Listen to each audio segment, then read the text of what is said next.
I often go camping and hiking on my own as a way to decompress from everyday life and enjoy the gift that is nature.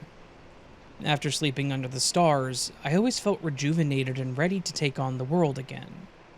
But after this specific trip, I did not come back with that same energized feeling, and I will never forget it. I was taking a trip through a remote forest in northern Michigan. It's not the first time I've been in this particular set of woods, so I had an idea of where I was at, and where I wanted to stay. I set off with my always well-prepared pack, and scouted out where I wanted to stay for the night. The first few days and nights even went exactly as I wanted. I hiked the trail, spent time in the small creek, watched frogs and other creatures in the water and birds in the trees. It was absolutely rejuvenating. Then on the third night, things took a turn. The sky was starting to darken unexpectedly, so I was anticipating rain. I reluctantly set up my tent to sleep in for the night, not wanting to be potentially soaked by morning. I settled into my tent for the night and listened to the sounds of wildlife to lull me to sleep. I was starting to doze off, right in the in-between states of awake and asleep, when I noticed something. Or rather, the lack of something. The sound I was listening to was now gone. The crickets chirping was gone. The owls were silent. Even the slight swaying sound of the tree branches from the wind seemed to have lost their voice. I held my breath to see if maybe I was mistaken, but I quickly picked up on a prickling sensation creeping up my spine. Something now felt off. Again, this wasn't my first time camping in these woods, so I assumed it was wildlife. Something was nearby and probably spotted my tent, or even picked up on my scent and became curious. I can usually just let it pass and be fine, but this feeling was giving me predator vibes. I decided to look out of my tent to see if I could figure out what it was, and if I needed to try and scare it away or run away myself. I unzipped part of my tent and scanned the tree line. It didn't take long for me to spot a dark shadow that, if I'm being honest, seemed to shift and writhe in ways that defied logic. But then I noticed what I believed to be eyes. They were huge and had almost a red hue to them, but the height of those eyes was even more alarming. Even from the distance, the eyes reached the lower branches of the trees. That's when I started hearing a low rumbling sound, almost like a growling. But I could feel it in my feet where I stood. For once, since I've started going on these trips, I was frozen, not knowing what to do. I didn't have a car, so I had no chance of running or driving away. I just slowly zipped back up my tent, laid down and listened, praying for whatever it was to lose interest in me and walk off. Of course, I couldn't get that lucky. Shortly after, I could hear the crunching of leaves and sticks as if someone or something was walking on them. The sound was getting closer and closer to my tent, and I tried my best to control my breathing and remain calm. As I continued to listen, I could hear the creature's massive breathing. It sounded similar to a dog sniffing around, but put through an amplifier. As it got louder and closer to my tent, I could sense its presence. With the moonlight against my tent, I could make out the silhouette of a creature that was now too close for comfort. It was just as enormous as I thought. It had to be 8, maybe 9 feet tall. The shape was bizarrely unnatural. It had a mix of human and animal features. It was walking on all fours, but then stood on 2 as it pressed its face against my tent. That's how I could tell not only its height, but the fact that it had a snout. The spine also seemed to have a sharp curve to it, like it had a hinged back, or how a cat looks when it's frightened. But the stench was honestly what nearly got me in trouble. It was a stomach-churning mix of rotting meat, wet dog, and something chemical. I couldn't really tell what, though. I tried to remain calm, but the smell was making me sick. I was holding back from gagging, hoping the creature would pass soon and not realize there was someone in the tent, but I couldn't hold back anymore. The stench was unbearable, and I actually dry heaved. That's when the creature let out another growl, but it seemed to carry a hint of almost a human-like vocalization. It was like it was trying to speak but couldn't form the words. The sound was just uncanny, and made the whole situation that much more terrifying. That this weird beast or creature was maybe trying to talk to me, but after it tried to speak, I could hear it walking back the direction from which it came. I continued to lay there, too afraid to move, but once the stench was completely gone and I couldn't hear the growling or walking, I mustered up the courage to look out of my tent again. It was definitely gone, but it was also still silent. I went back into my camp, took out my little hatchet from my bag, and laid still, waiting to fall asleep. I figured it was safer for me to try to stay put for the night and then leave the next morning, rather than to try to take down my tent and walk through the dark trees. By morning, I awoke to birds chirping and even a few nearby frogs, so whatever came by that night must be long gone.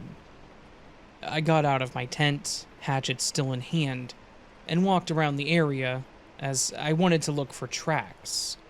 And it certainly didn't take long. It seemed like it rained a little bit, but not much. My tent wasn't even wet anymore, but on the ground near my tent, I could see the prints. They looked like massive canine-like prints, easily twice the size of a wolf's. I followed them to where they stopped at my tent and faced forward towards it, and then followed the prints back away from my tent and into the trees, where the prints were lost in the leaves and grass. But back in those trees, I saw something that added to my fear. There was a spot in the ground where the grass and leaves were flattened. Something was obviously lying there. Was that creature watching me? And was it watching after it left, or before? The thought of being watched like prey made me even more uncomfortable. Something was not right about this. This was no longer a fun, get-lost-in-nature sort of trip, so I packed up and left. Since then, I researched known animals in the area, trying to convince myself that it was just an abnormally large wolf, but I can't get past the part where it stood on its back legs. This wasn't a quick up like some house dogs do. It stood as if it was a natural position for it. Not to mention that it walked like that. But as silly as this is going to sound, the only thing that keeps coming back around is that I may have witnessed the Dogman. I didn't pay much attention to cryptids and things of this sort prior, but I mean, it could just be some kind of deformed creature. Or maybe something we haven't quite identified yet. It's entirely possible. I've told a few friends about my sightings before, and they were intrigued. We've gone camping in the same area since, hoping to spot it, but so far, it has yet to come back. Or at least it hasn't made itself known. Who knows? Maybe it just watched us in the distance without us having the slightest idea. Maybe it's waiting for us to trail off alone before it'll come out of hiding.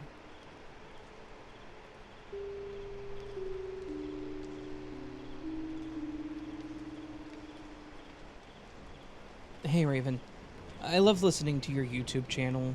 No worries if you decide not to use my story, but it's an unexplainable event from my life, so I wanted to share it. I've had several strange experiences in my life that I wouldn't believe were possible if they hadn't happened to me. One such experience occurred when I was 6. That year, my dad decided to move our family. My older sister, my uncle, and myself from Vermont to Hopkinsville, Kentucky.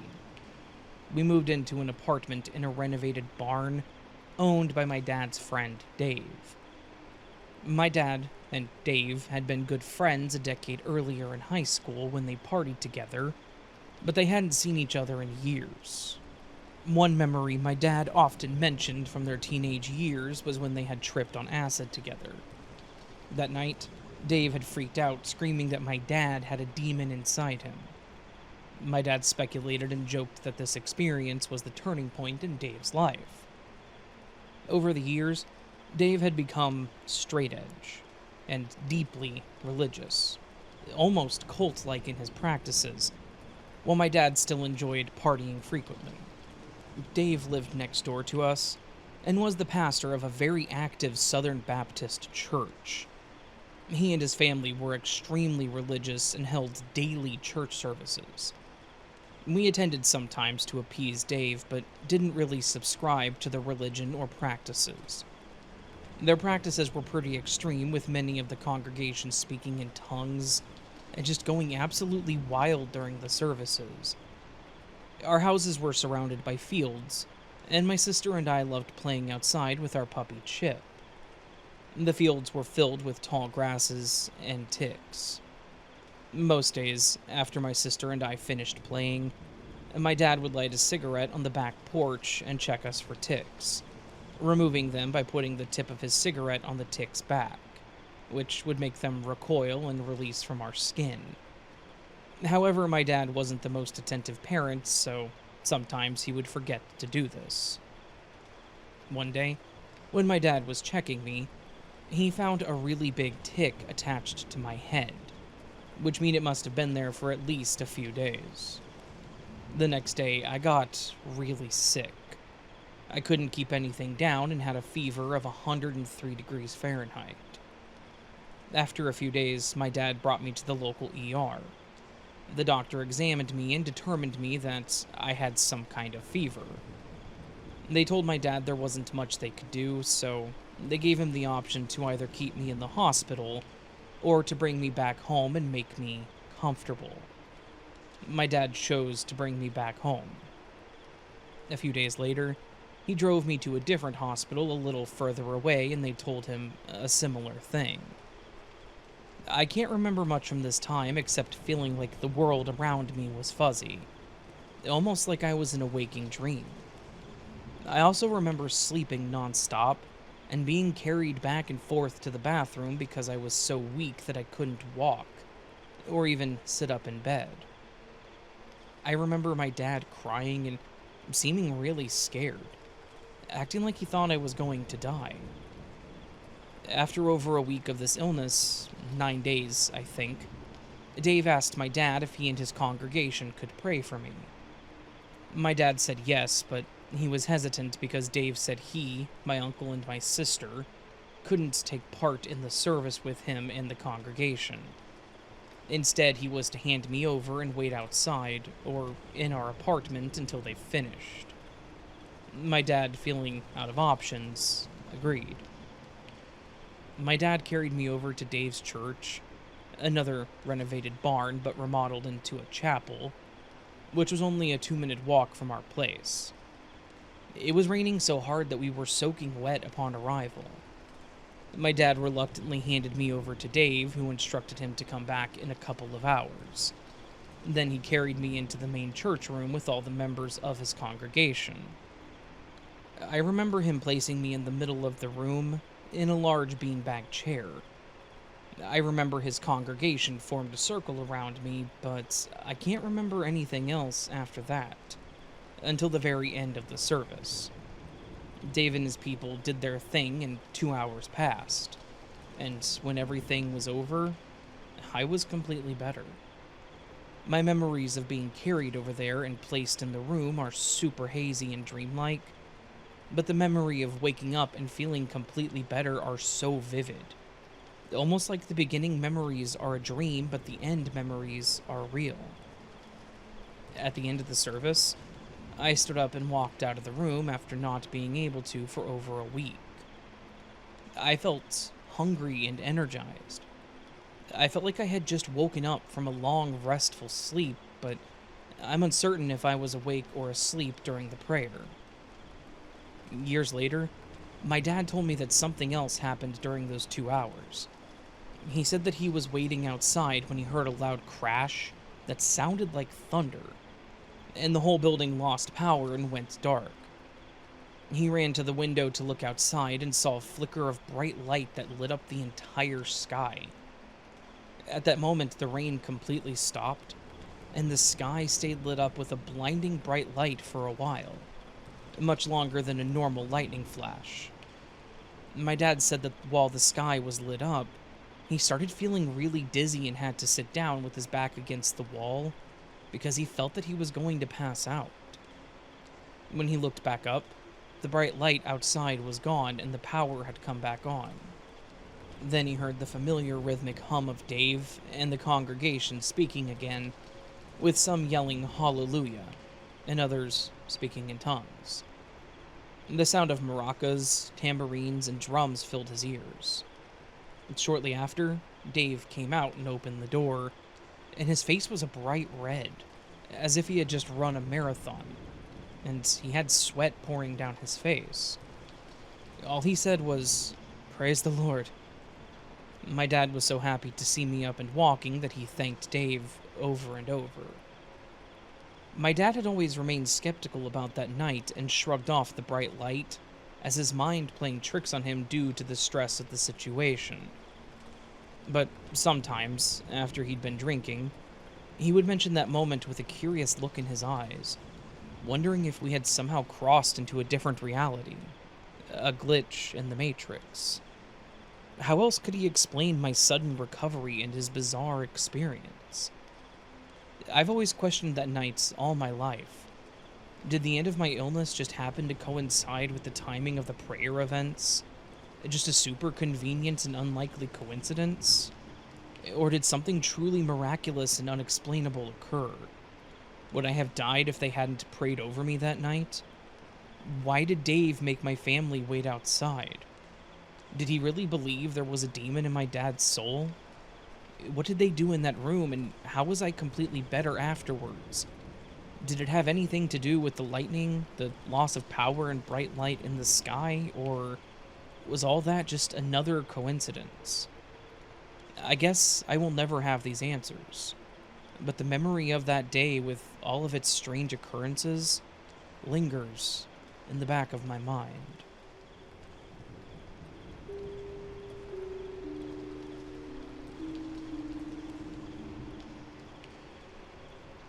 Hi, I'm new to posting. As long as I have loved scary movies and stuff, I never expected anything to happen to me. I, 17 female, recently started dating my boyfriend, 19 male, like 5 months ago.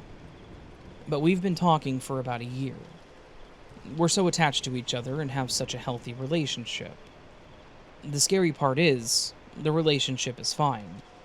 It's what me and him have heard and seen which scares me even more because he was there to be as spooked as I was.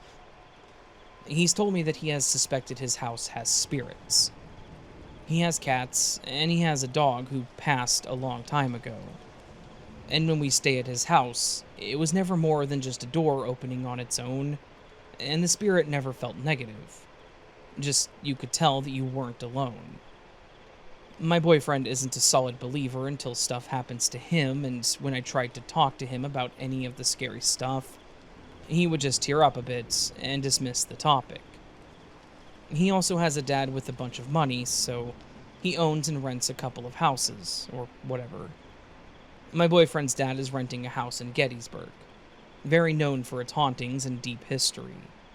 And he had spoken about his family seeing things at this house, and having seen shadows, things lift on their own which was unexplainable, and his mom and brother started to believe in paranormal activity because of how intense that energy is. My boyfriend brought me to the house once. Well, we drove past it some time ago in the relationship, because he told me about how you will never feel alone. When we drove past, we live a little bit away, we just drove past a big house, a shed, and a cornfield. They said they see things, but they don't think that the entity is technically evil, but you can tell that they have seen some stuff. His dad is an electrical engineer who even said that he gets freaking spooked out, and never feels alone. He's maybe seen some stuff and heard things, and They're just so passionate about it. I did get the creeps while driving and getting close to that area. I trust my gut, and passing that house and area, we did not feel good. I remember looking at my boyfriend and he looked pale. I don't know if he saw something or was just as scared as me, especially knowing his history with this. But the scariest stuff happens at my house. I honestly don't know if I could have attracted or brought something towards me. There have been 3 solid events at my house, and they're all creepy as hell. Like I said, my boyfriend avoids talking about it because he gets too creeped out, because we have no explanation for these events. Event 1, hearing knocking and going to check. We were watching Hulu and my boyfriend and I heard distinct knocking. It was scary because, at this time, I was telling him that I was seeing doors opening at his house, but now at mine, this crap happens. And what scares me the most is how unhuman the knocks sounded.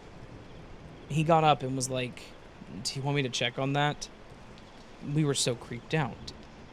I was especially because after 3 lifeless knocks we heard on my door, there was nobody else awake, and me showing him that really messed him up.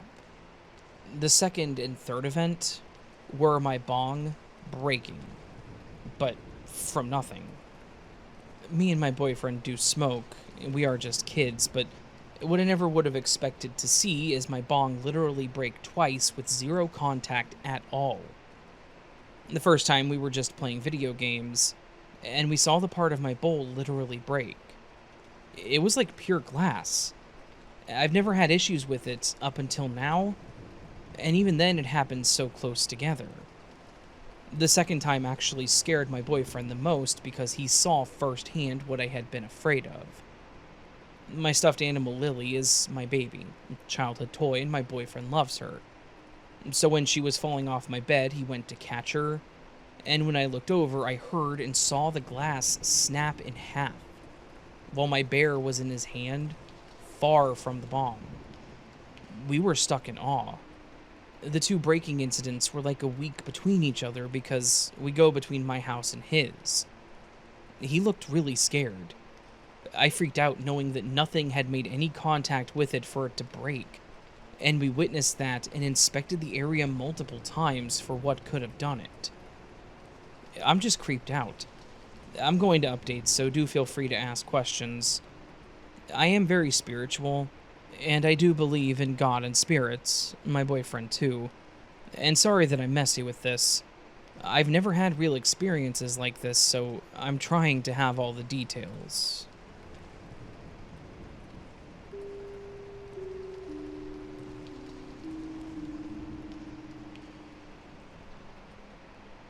My aunt and uncle decided that they would accept an offer to transfer that her husband's job had extended to him. We live in Louisville, Kentucky, and that means that a couple cars they wanted to take would be traveling 2,500 miles. The moving van came and the workers wrapped and packed all their belongings and went on ahead. My 2 male cousins that decided to go took the older brother's car, and my aunt and uncle took my aunt's car, and the other brothers worked by now or went to school and stayed in Louisville. My aunt offered that I could come, shop, and explore, and I could help her unpack and arrange her things while her husband would be at work. I had my whole school vacation, so I anxiously wanted to see San Francisco and its Chinatown and explore their area of Walnut Creek. We could ride the BART, and it all honestly sounded great. My uncle drove her car, a gold Firebird, which actually has precious little back seat, but I made it. Each day my uncle would have an exacting plan and we'd make a trip beginning at 10 a.m. After we would have breakfast at the hotel and had gotten all ready to roll and not a second later. It was all like clockwork, and we would arrive at the next leg of our destination in time for the last call for supper at the new hotel's dining room. All the meals were really satisfying and nice. The routine ensured that we would be fed and well rested and on time, and it worked great. Our first stop was Champaign, Illinois. the next, Cheyenne, Wyoming. That day was my cousin's birthday, and we worked in a little more fun once we arrived. That night, we were all satisfied with our food and relaxed and not overly tired. I was 16 and pumped. I had my shower and washed my hair and brushed it out, watching a hilarious David Allen, a comedian who cracked me up so much I had to keep myself from laughing out loud as my aunt and uncle slept in the same room in a king-sized bed. Mine was nearby. My two male cousins were in a room that actually adjoined ours through a locking doorway. They had already said goodnight, and we didn't hear a peep out of them. I guess one was 18 that day, and the other was maybe 20. I was a 16-year-old girl, and their parents were in the early 40s.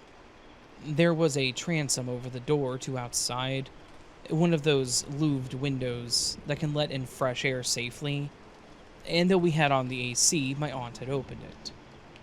As I said, I felt energy and was young, fresh out of the shower, and had just watched a hilarious show.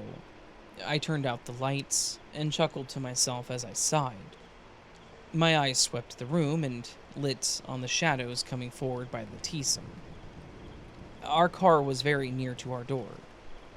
The large picture window had big drapes that were pulled and the AC hummed along as my uncle lightly snored, and I could tell my aunt went to sleep soon as her head hit the pillow. And suddenly, from behind the drapes, I saw this figure of a tall man move, and he moved from by that large window, and I realized he'd been there all along. I've never been so scared and kept asking myself what to do, and berated myself for being such a damned coward. My aunt and uncle were right there by him. He made a noise, and my aunt sighed and slightly turned her head hearing it, and also I thought, oh, don't wake up. And then she settled back into her slumber. If we were quiet, he could rob us and go, but if we confronted him... I next saw the figure move to my uncle's dresser, where he'd placed his keys and wallet, his toll change and pocket stuff there on the chest of drawers. He rooted around, and I heard the little clinking noises, as did my aunt, who stirred again. Then he moved on into my two male cousins' room through our adjoining doors, I figured. They were both very tall and slim and super strong. One even had martial arts training. I feared being young like I was, they could have been awake, watching TV or talking, and I worried the man could kill them. I saw him pass into the other room, but it was so dark so I couldn't ID him or see too many details. But I saw that he was tall and slim and that he had a cowboy-style hat. I kept listening but heard no commotion for so long that fear was overtaken with sleep. When I woke up, I saw with the light on that the door to the boys' adjoining room was much further down to the right than where the man had gone through. So, the man had gone through the wall. Nothing was missing after I told my aunt and uncle the story. My cousins heard nothing and had slept hard. I certainly was anything but an anxious mood. My aunt confirmed hearing noises twice and heard someone fooling with the stuff on the chest of drawers. I was so afraid originally, thinking he was an intruder, but I now believe since he went through the wall, maybe he was the ghost of an old cowboy or a shadow person.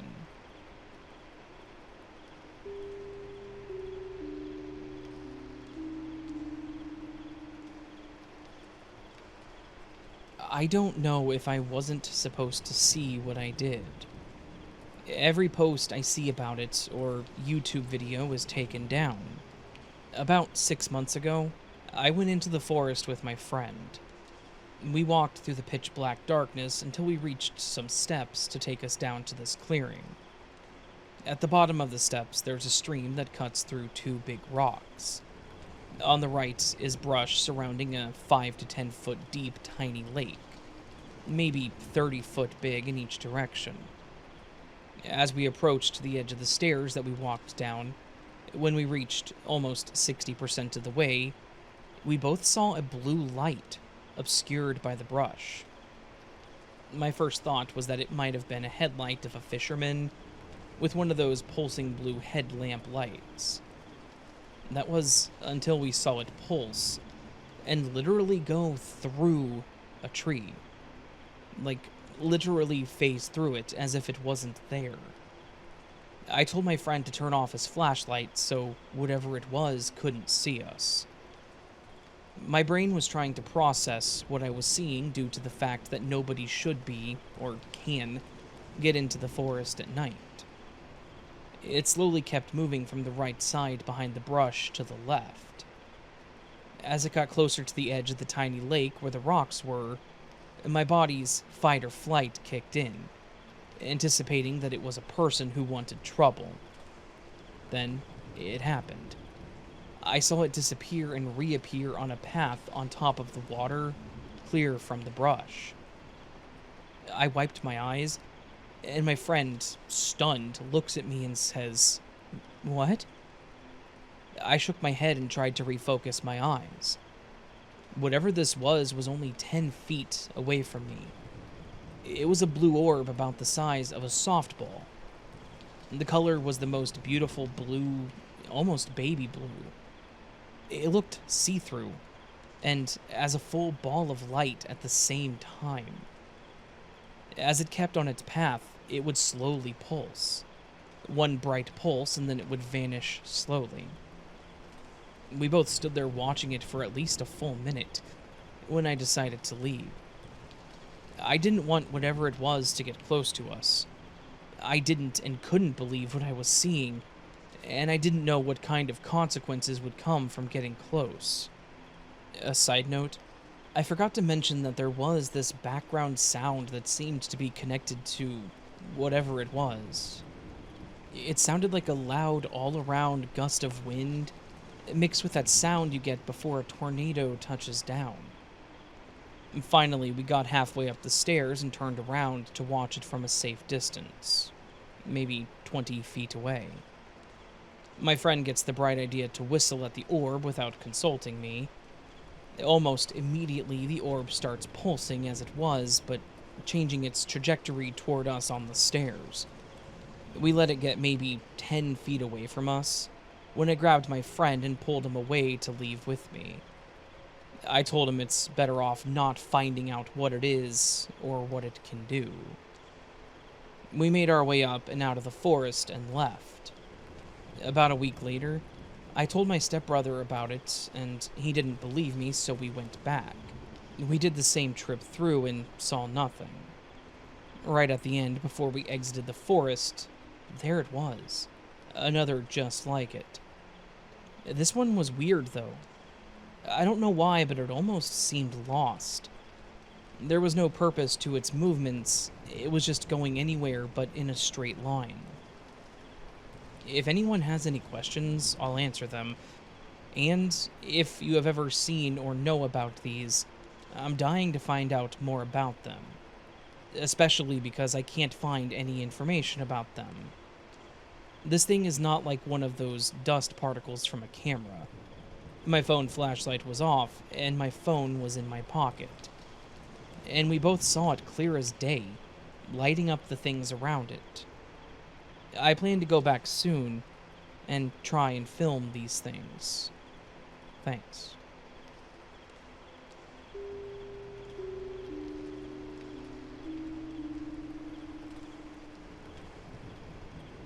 Growing up near the Great Lakes, I spent countless summers swimming, boating, and just exploring the shorelines. Ever since I learned to swim, it was hard to keep me out of the water. Swimming, boating, or just walking along the coast could change my mood in a heartbeat. Like it just wipes away all of my stress and concern. Lake Superior was always my favorite. I loved being out there on a calm, clear day, seeing the deep blue waters reflect the fluffy white clouds above. The water is so clear that you can practically see straight to the bottom of the shallow areas, revealing all the pebbles and small fish. Then there are the surrounding Pictured Rocks National Lake shore of colored sandstone cliffs, streaked with mineral stains of different colors. Being out there is truly humbling and awe-inspiring. It's no wonder I would spend several days, a month out there when I had free time, but after one trip to the lake back in early 2000s, my view of it's considerably changed. It was early September and I decided to take advantage of my extra time off work due to the Labor Day weekend. It was unseasonably warm at the time, so I figured I could sneak in one last kayaking trip for the year. I was in my mid-20s at this point, and had gone on this route countless times with my parents, friends, and even alone. So it was nothing new for me.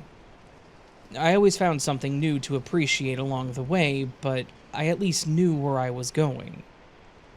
As I paddled past the more populated spots, the sense of isolation began to settle in. I reached a more secluded cove that I had discovered on a previous trip, and I decided that that would be my stopping place to enjoy my lunch and my book. After I finished eating, I got myself settled to read a few chapters, much like I had done in the past. I was probably only a few pages in when I noticed something odd. At first, it started with a weird sensation, one that told me that I needed to look up or watch my surroundings. I looked around, and when I didn't immediately spot another person or any kind of wildlife, I told myself it was probably just from being alone out there. But then I noticed the water. The water that was just crystal clear when I had arrived was now murky and dark. I focused on it, puzzled as to what could have caused that in such a large area. I mean, I could spot where I was from the shoreline. Then, the bubbles began to rise to the surface. I've seen bubbles before from air being trapped under rocks or something else in the water, maybe even some small bubbles from fish, but these seemed to have no end to them. I watched on, trying to figure out the source of the bubbles. I was curious if maybe it was a large snapping turtle, but part of me also kept saying that this was far too large of an area to be a snapper. I know they can get big, but I have never heard of one this size before. I remember telling myself, as a joke of course, that it must have been a submarine because of the size. That's how large it was. But then something started emerging from the water, and it was far from a submarine or a turtle. At first, I saw a lump of gray purple emerging. It looked slick and rubbery like a giant salamander. I couldn't make out any discerning features, so I still didn't know what I was looking at. Then, as it came up more, all I can say was I was frozen in awe and terror. It opened its eyes, and what I'd been looking at was an eyelid. It was kind of cone-shaped, similar to a chameleon. It seemed to be looking all over the area, scanning it in a sense. I sat still and silent, my book obviously closed now, watching to see if it would emerge more. But while the eye didn't move from its position, I saw something moving in the water in front of it. It looked as though it was a snake, floating across the water. I slowly stood up to get a better look at it, but again I was wrong. It was not a snake that I was looking at. It had to be connected to this thing because it was the same gray, purplish color and rubbery texture. So it had at least one eye above the water that was probably the size of a turtle, and now something slithering towards me. A tentacle, perhaps? But what on earth was living in Lake Superior with tentacles? Startled, I jumped backwards, which also seemed to startle this creature. My small self, in comparison, scared this large beast, I know. The next thing I saw was the water splashing back towards the creature's eye, and then both quickly disappeared into the water, leaving me with a deep resonant call that seemed to come from everywhere at once. It was like a whale song but distorted, and honestly just sounded otherworldly. It gave me goosebumps all over my body. Once it was silent and the water was still, I composed myself to think over what I just saw. That didn't go very well, because I didn't have the slightest clue. But at that point, the realization that I was secluded and alone no longer felt serene. but dangerous. I gathered my belongings and quickly made my way back to my kayak. I watched the water where this creature had emerged from, but the water was back to being unbelievably still. I rowed away, looking back several times, worried that it might come for me again, and I would have nowhere to go. I don't think I've ever rowed that fast in my life. I finally got back to the shore and tried to pick up as quickly as possible, and tried to control my breathing to not appear crazy around others. Unfortunately, being about 2004 when this happened, cell phones weren't what they were. The phone that I had didn't even have a camera, and I didn't bother to take it with me as it didn't get a signal out on the lakes anyways. So all I have to go off of is my memory. When I returned home that evening, I called my dad to immediately tell him what I saw. He thought it was bizarre too, and we both went into this rabbit hole of sorts to research and try to figure out what it was. To this day, we still don't have an answer. My dad even asked a few of his friends who were park rangers and a woman who worked at a wildlife conservation, and they had no idea. I've taken my dad and my friends to the same spot hoping that it might come back, but there was nothing there. So what did I witness? What could this have been? The closest thing I've come across are legends surrounding Lake Superior and those ancient underwater creatures, but nothing I've read comes close to matching what I saw or heard. However, I feel it's closer to one of these than it is some disfigured and overgrown lizard. I've continued to search for what I saw, but ever since then, seeing and experiencing this creature has humbled me, and really proven just how small I am to the world in comparison. And really, just how little we know about what lives in the deep waters below.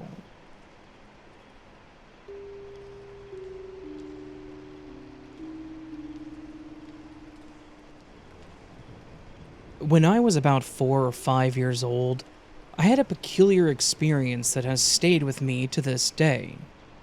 Like many children, I was fascinated by the idea that special powers existed, probably influenced by the cartoons I watched on Cartoon Network, to be honest. So, one day, I got it into my head that if I concentrated hard enough, I might be able to influence matter with my mind. My target was the plastic bed of my toy truck that I owned. I don't know why I chose it, but I was determined to try and break through the plastic using nothing but the focus of my thoughts. I remember sitting there, my little hands growing sweaty with effort as I focused all my mental energy on that single spot. Of course, nothing happened. Disappointed, I eventually gave up and went on about my day. The incident slipped from my mind as I moved on to other childish pursuits. The truly strange part came the next morning. When I woke up and went to play with my toys, I was shocked to find a small hole in the exact spot on the truck bed where I had been concentrating my efforts the day before. Confused and a little scared, I ran to my grandmother to ask if she had heard anything break during the night. To my surprise, she said yes, she had heard something. My parents, naturally, were skeptical. They assumed the hole had always been there, and I simply hadn't noticed it before. But I knew differently. Or, at least, I thought I did. To this day, I'm not really sure what exactly happened. Was it a genuine paranormal event? A strange coincidence? Or simply a false memory created by an imaginative child's mind? I've tried to recreate the effect since then, but never with any success. This experience, as inexplicable as it is, has always made me wonder about the hidden potentials of the human mind, and the nature of reality itself. While I don't claim to have psychic powers, this childhood memory is a reminder that there's still so much about our world that we don't understand. I still have no clue what that was, so let's end here.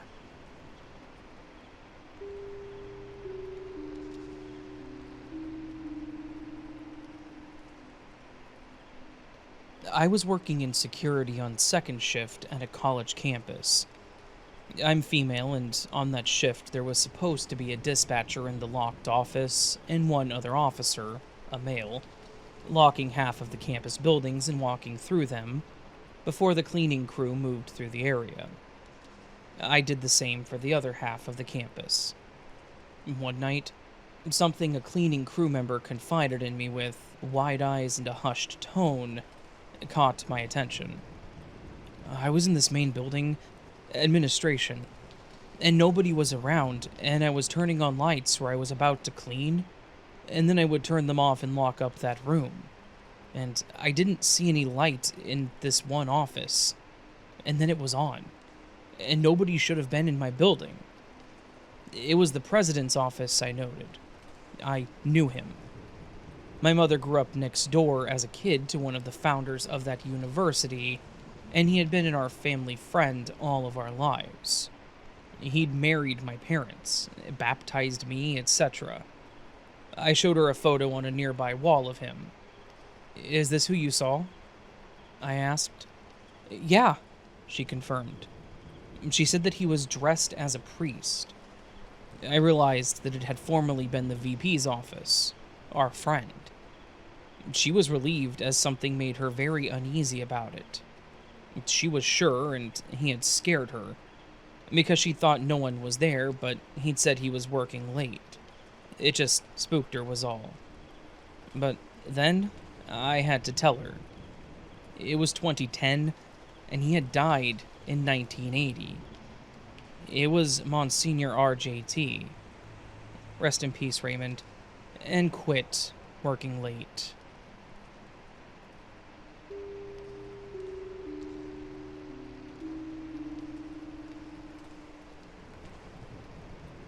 I'm not sure if this event was supernatural in nature, but it was definitely one of the strangest things I have ever experienced.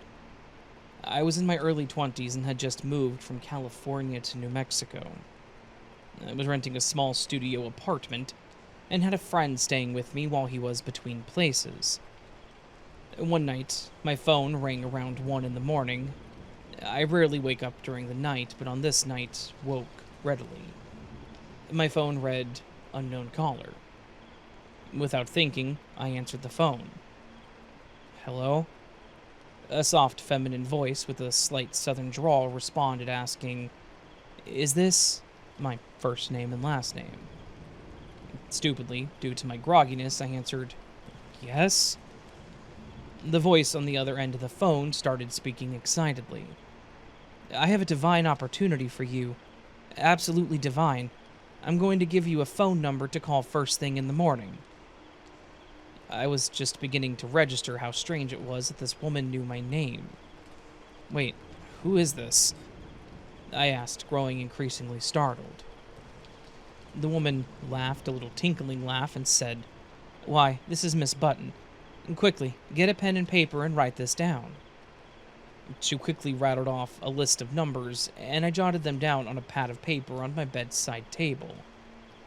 I was starting to think more clearly and asked again, "Who are you, and how do you know my name?" She responded again, "This is Miss Button, with a divine opportunity for you." Then the call cut off abruptly, and I was left sitting in the dark, just staring at my phone. There was nothing to do but go back to bed, so that's what I did. A few hours later, my friend and I both woke up. Just as I was wondering if it was all a dream, my friend asked me, "Who were you talking to last night?" I considered the possibility that I was sleep-talking, as this is something that I do sometimes, but one glance at my bedside table told me this wasn't the case. In red ink on the pad of paper on my bedside table, there was a phone number. I looked at the number, and sure enough, there was a record of the call having taken place around 1 in the morning. After recounting my experience to my friend, I called the unknown number back, only to get nothing but a dial tone. Next, I called the number on my bedside table. It rang for a while, but then a man answered. He told me that I had reached a Walmart in Akron, Ohio. I asked the man if there was a Ms. Button at that location, and he connected me to the manager to check. The manager told me there was nobody with the last name Button on their team, and she ended the call. To this day, I have no idea who Miss Button was, how she knew my name, or what divine opportunity she spoke of.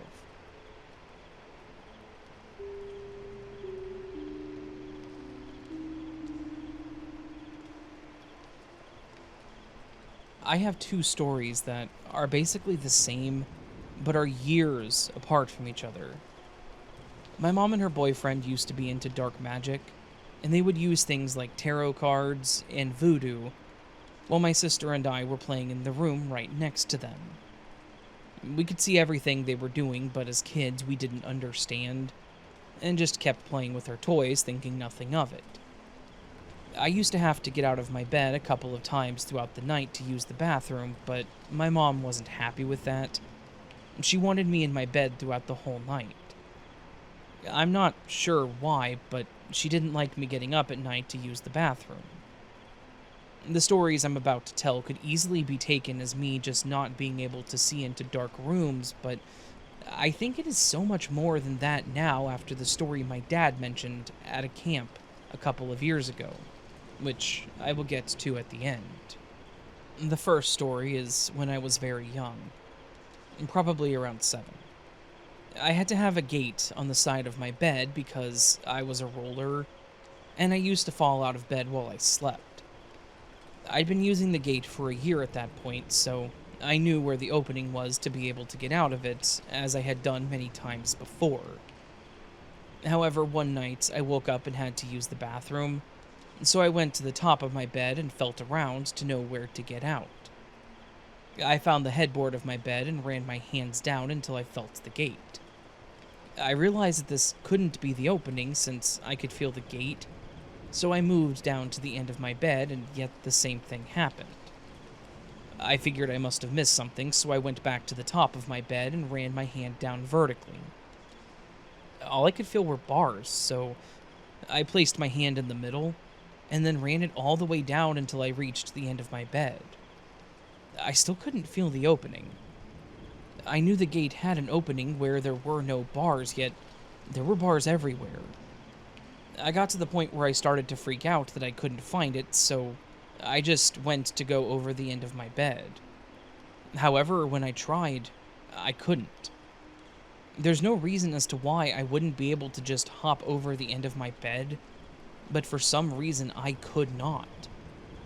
I had to just go back to sleep, and when I woke up the next morning I could see the opening of the gate.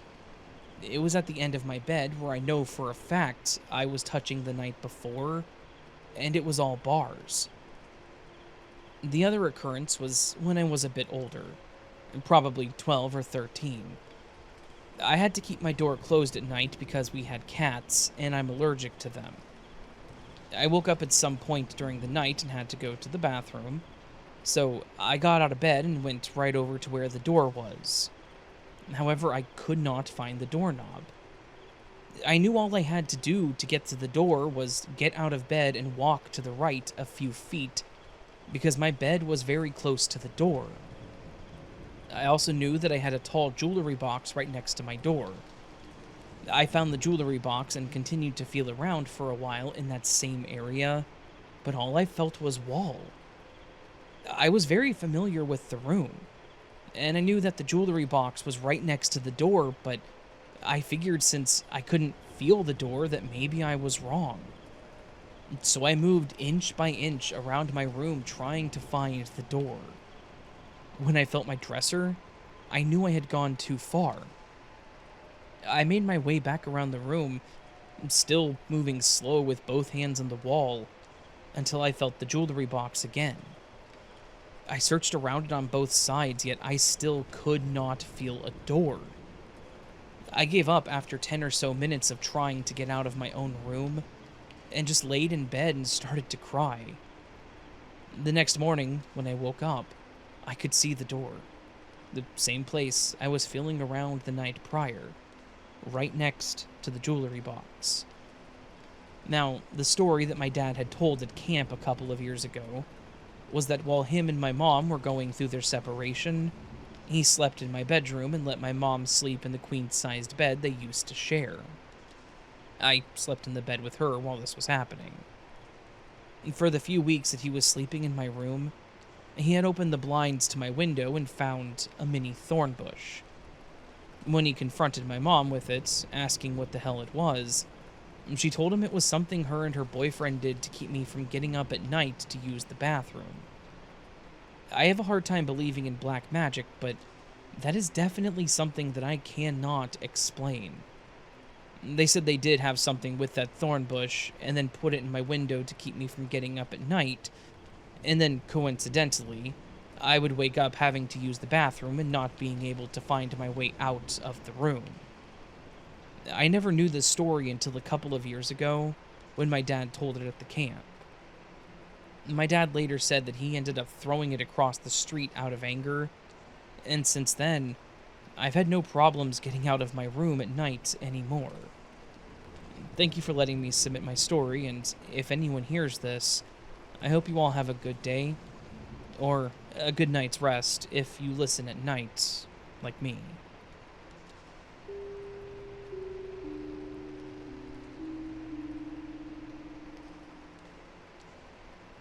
I have a strange story that may be uneventful to some, but was seriously weird and bizarre at the time.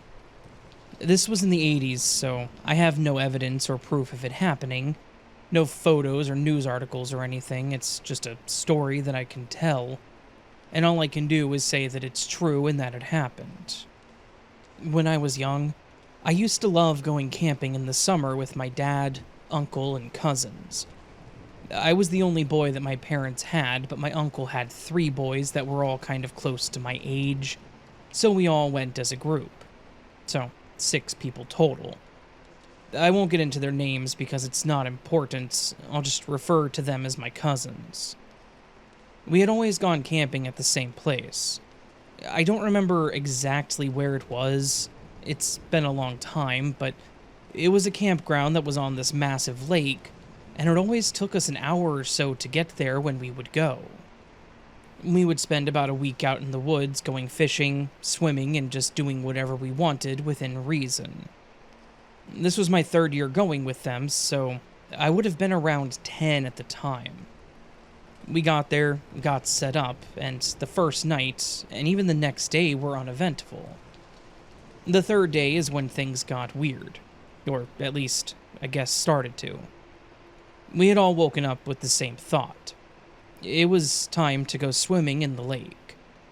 My dad hated going into the water, but my uncle didn't mind, so my dad was going to be fishing a bit down the shore, and the 5 of us would be in the water. We all got our stuff together and started to head down to the part of the shore where it was most shallow and easiest to swim in. But when we got there, we all kind of paused. There near the shore were several dead and completely destroyed fish corpses. It looked like something had taken a full bite out of them and the remainder had floated off to the shore. But it wasn't just 1 or 2. It was a solid dozen or so. It was kind of gross, and it really did hurt the vibe for me, so I decided I would just go over and go fishing with my dad, because I didn't want to be near dead fish parts. So, I was sitting over by my dad, my cousins were swimming, and my uncle was watching from a chair on the shore, when my youngest cousin made a comment about one of the other 2 touching his leg. They said that they hadn't, that they weren't even close enough to do so, and the younger one kept complaining that something was rubbing against his leg. My older cousin stepped over to him to see what was going on, when he grabbed my younger cousin and told the other one to get out of the water right there, and then ran to the shore. My uncle stood up and asked what was happening. I was watching them, and my dad was just as confused. We walked over to them to see what was up, when my older cousin started explaining what he saw. He claimed that when he stepped over to my little cousin, he saw what was brushing against him, and it wasn't like anything he'd ever seen prior. The way he described it was like an eel. It wasn't like a fish. It was long, had a very pronounced mouth, and was kind of slithering like a snake, so again, like an eel. The thing was that he said this eel was at least 8 feet long. Obviously, I don't know if he was mistaken or exaggerating, but I have to imagine that even if he was mistaken, as a scared child, he couldn't be too far off the mark. My uncle told him to stop messing around, that there weren't any eels in the water, and especially not ones that large.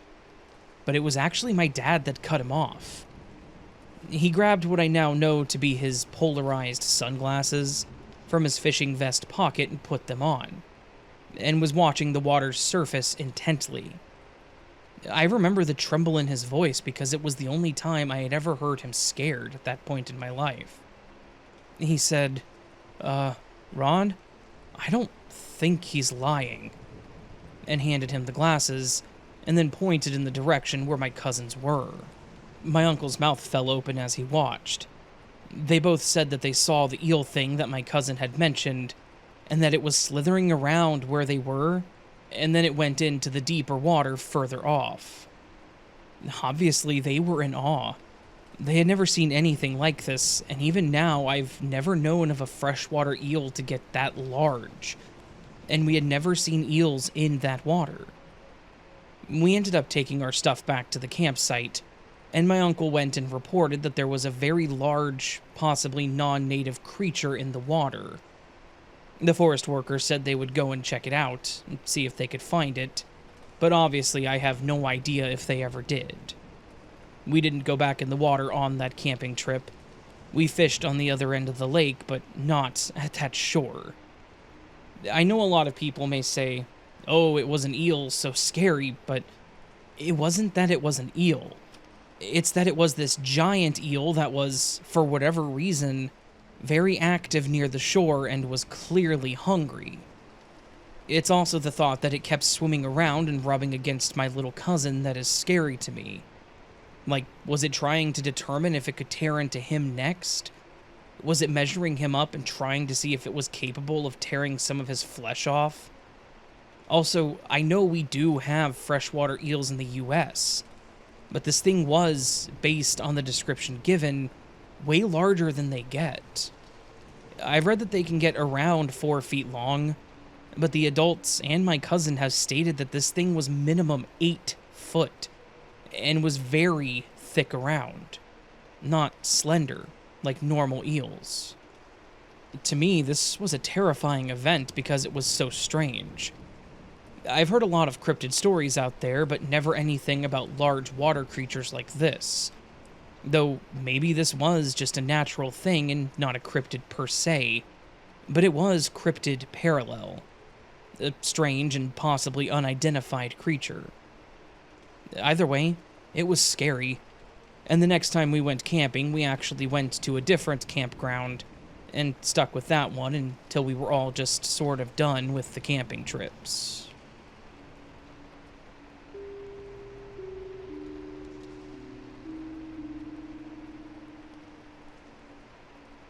Long-time listener, first-time submitter. I know that one of the biggest questions is, if they do exist, are they from here, government-owned, or does life actually exist beyond our planet and visit?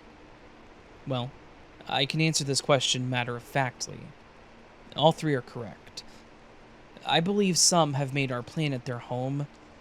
Some UAPs are of government experimental technology, and some truly are from beyond our planet. Here is my UAP/UFO experience. It's a good one due to the rarity of aspects experienced, and this experience happened in Macedonia, Illinois. I was 25 years old, and we lived on a 10-acre piece of land surrounded by absolutely nothing as far as the eye could see. Now, on both sides, and pretty far away in either direction, we did have neighbors. You could not see their homes from our homes, so they were located a ways down either side of the road and were both backed by acreage plus tree lines. It was 10:30 p.m., and we did not smoke in the house. Also, this was actually my parents' home. I had moved in after a breakup until I could gather myself back up.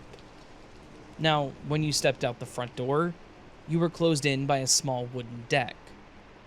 The only exit was an opening and 3 short steps located to your left as you stepped out the front door.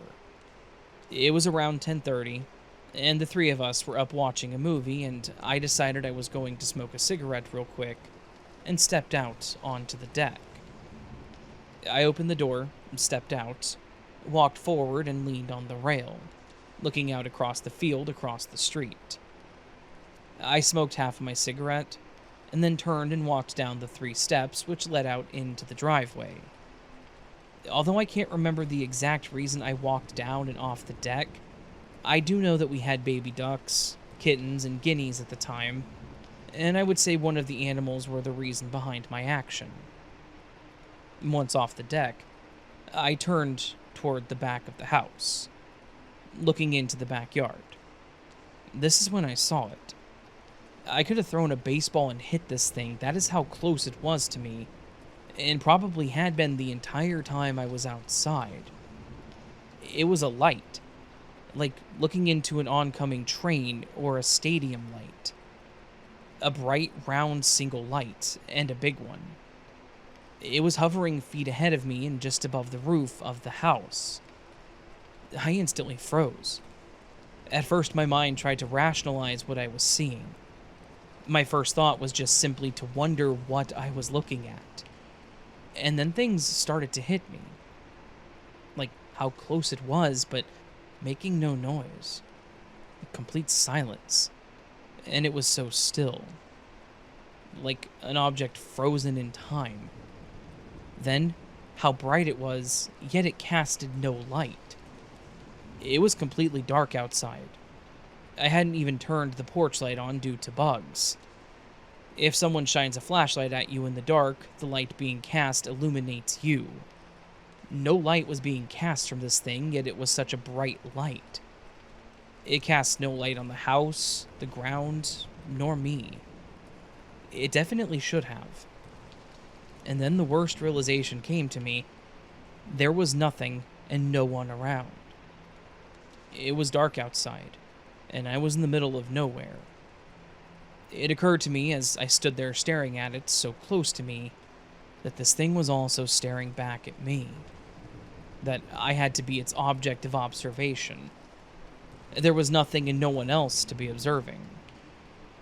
I was totally frozen in fear. I felt how I would expect a hunter to feel if they were in the woods alone, and Bigfoot stepped out and started a staring contest with them. Do I run? Will it give chase? If I scream, what will it do? There's a huge difference spotting a UFO in the sky over your town or in a group of people around you. It's completely different than spotting one staring at you just feet away. At night, all alone in the middle of nowhere, knowing you are its object of observation. I was totally frozen, and I never took my eyes off of it. I didn't even move to smoke my cigarette. I remember only spreading my fingers to allow it to fall to the ground once I felt the heat on my fingers from it burning up. I stared at this thing in the face for what felt like 3 to 5 minutes, just frozen. And then it moved. It silently and slowly floated to the left, which would have been my right as I stared at it. A ways, then this thing moved silently straight up about 10 feet, and then slowly to the left, and then it just shot into the sky like a comet, even leaving a tail of light. This thing just shot out of our atmosphere, period. I remember telling myself to watch where it was going. It shot out right towards the center of 3 stars that made a triangle. I don't know my constellations, but if I was taken back there, I could still point this spot out. There was no governmental aircraft, and it was not from here. I watched it leave. I had nightmares of being abducted for a week after this. I dreamed I was taken out of my window. I would dream of a light under my door and shining through the windows. I mean, this experience traumatized me for a minute or two. I know it had to be watching me the entire time I was outside. As silent as it was, and behind me, has always made me wonder how many times it may have been there throughout my life, and I wouldn't have noticed. Think about it. How many times a day do you actually stop and look up at the sky? I can spend all day outside and never look up. Maybe see the sky as I look out, but never up. Anyway, that's my story. Well, one of my many stories, but this is my only UAP story. Thanks, Raven. Whether you read it on the podcast or not, because I've never told it before.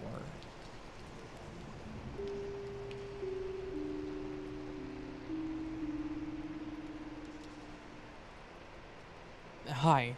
This happened to me in the late 90s, and I guess it would be considered as paranormal. Hey there.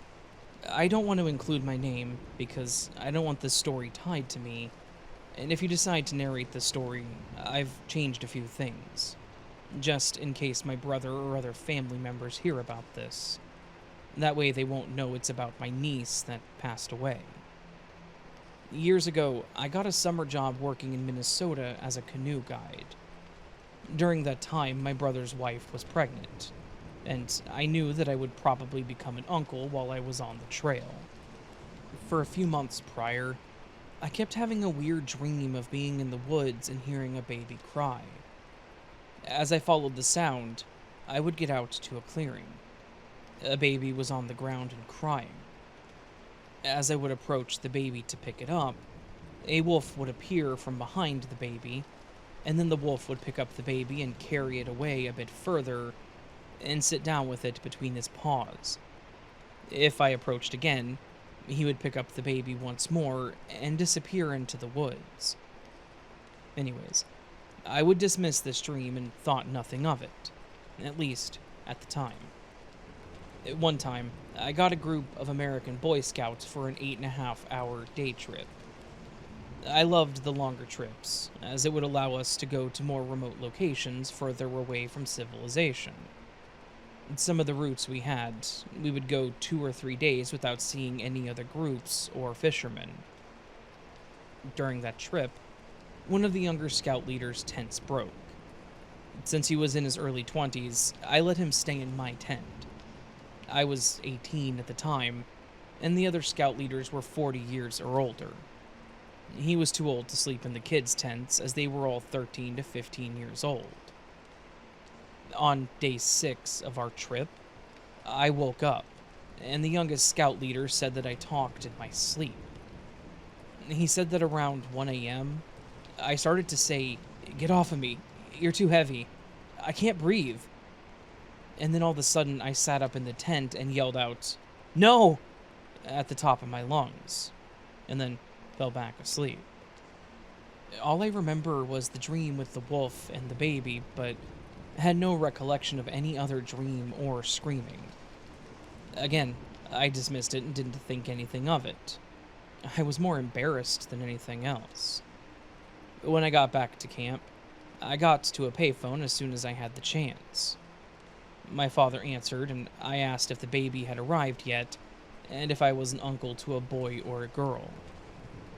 My father then broke down in tears.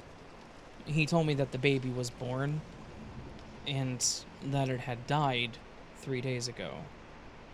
As I hung up, one of the scout leaders was passing by and saw me and asked if I was an uncle yet. I just answered, "For a few days," and then broke down in tears and walked off to a point near the lake to be alone. I guess the news spread pretty quickly. My boss came and found me, and we talked for a bit, and offered me 4 days off with pay. When I got back to the main lodge, the staff and guests had pooled some money to buy a round bus ticket to go back home. After a 15-hour ride in the bus to get back home, my parents informed me of the reason that the baby had died. The mother had breastfed the baby at night, as the baby had milk in its mouth and stomach. The coroner thinks that the mother had fallen asleep and suffocated the baby under her own weight. She didn't realize what she had done and put the baby back in the crib at some point. When my brother came back home from work, he picked up the baby and realized that he was dead. To this day, my brother never talks about his child's death. The baby's death was put at around 2 a.m. That's when it hit me. The night that I talked in my dream and screamed no was the same night my nephew had passed away. And considering I was in another time zone, I yelled no at 1 a.m. where I was, but it was 2 a.m. back home. When I showed up at the wake, my heart stopped when I looked at the picture. When the child was born, my brother had removed his shirt and put his child on top of the shirt, then took a picture. The black shirt had a wolf on it, and it looked like the wolf was standing guard over the baby.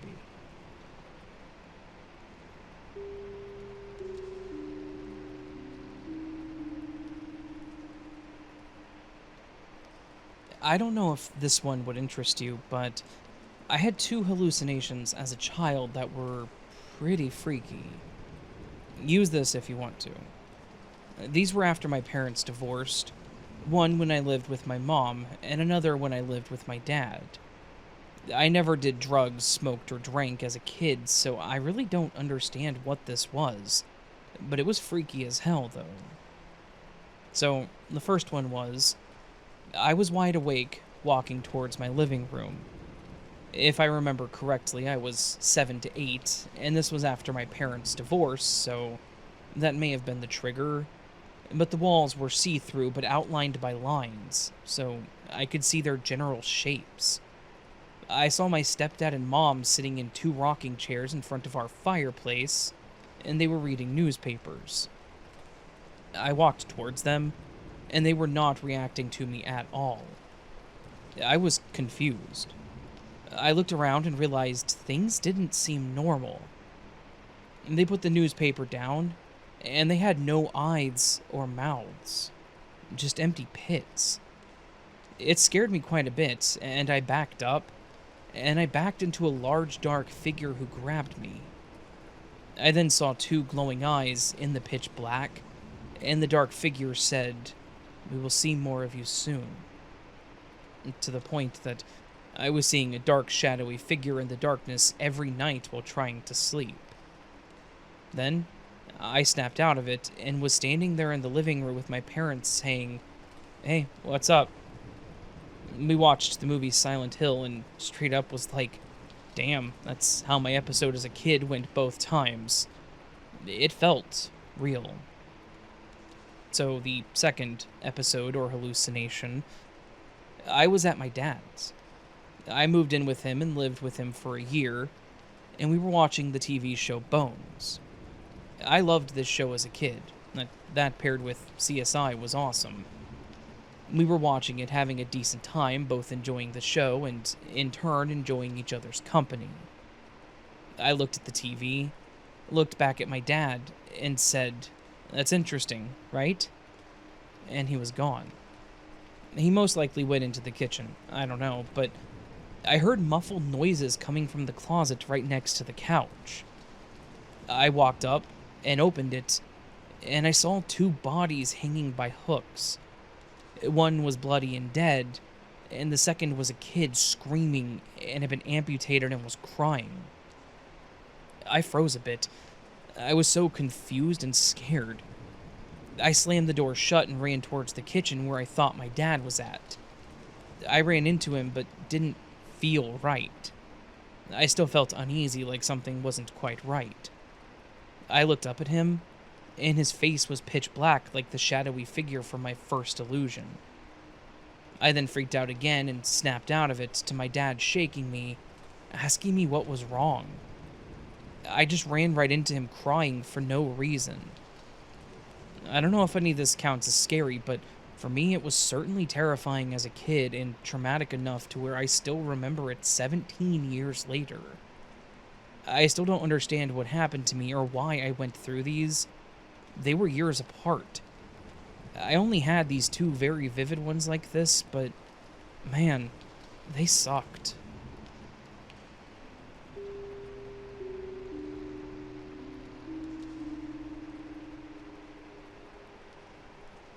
These events transpired in 2003 in Copenhagen. I took over a 2-bedroom apartment from my pregnant sister who had been living there with her boyfriend, and obviously needed more space with the baby on the way, so she'd bought a bigger apartment elsewhere. The building was 70-ish years old. It was a brick building in the normal Danish style, with the original attic made into a small wooden storage room for the residents. As I moved in, my sister handed me the various keys that I needed, including one for the padlock to the storage room. I hadn't bothered to go up there as I didn't have many belongings at the time and had no need to store any stuff. The apartment needed paintings, so I got painting supplies and got to work. When I was done, I headed up to the attic to locate the storage room assigned to my apartment and stash the supplies for later use. Now, the attic was a dimly lit hallway stretching end to end and across the 3 stair rises with 2 apartments per floor for each stair, so it was a fairly long hallway. Along with the dimly lit conditions, it was very low ceilinged, and I could not stand upright in most places. In addition, it was dirty and dusty, so it really felt like stepping into a different world as the rest of the building was very well maintained inside and out. It took me a while to discern which unit belonged to me, as the dust, dirt, age, and dim conditions made reading the faded writing on the room doors difficult to read. The key fit, so I felt certain that it was my unit.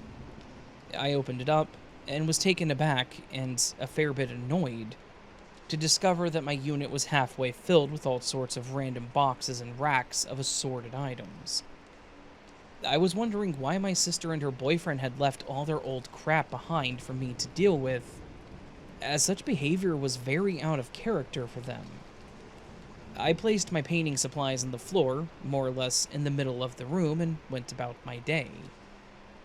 A week or 2 later, I got around to call my sister, and besides a bit of chit-chat, I inquired to their leftover stuff in the attic storage. To my surprise, she assured me that they had emptied it out completely before moving out. I was a little confused, to say the least. So I went back upstairs to double check that I hadn't made a mistake and/or was going crazy. Since I had only been there once before, I couldn't immediately remember which unit was mine. The units seemed to have been assigned almost randomly and only loosely according to who lived in which side. So it took me a while to locate the designated unit. I put my key into the padlock and unlocked it, opened the door, and discovered an empty storage room. A relatively thick layer of dust and dirt covered the floor, but otherwise it was empty. I was really annoyed as I needed my painting supplies for some additional paint work. My thought was that my key had somehow managed to open up a different unit, and I had put my painting supplies in there. So I went all the way up and down the hallway trying out my key in all the padlocks multiple times. Sometimes keys of similar makes will enter into other locks but will be unable to turn, so I thought that maybe I had a situation like that where they were so similar that I was actually able to unlock it. But no. The key I had did not fit into any other padlock anywhere in the attic, let alone unlock it. My thinking at the time was that whomever the other unit belonged to had randomly needed to use their own units in the 2 or so weeks between me putting my supplies in there and had been annoyed to find someone else's stuff in there, and then changed their padlock to bar me from further entry. I lived in the apartment for 15 years and I never met anyone who went up there. It was really not the sort of place anyone would frequent, so for them to discover my stuff in there in that short of a window seems more and more unlikely to me as the years have passed. But it is obviously not an impossible explanation. It is, however, the only rational one that I can come up with.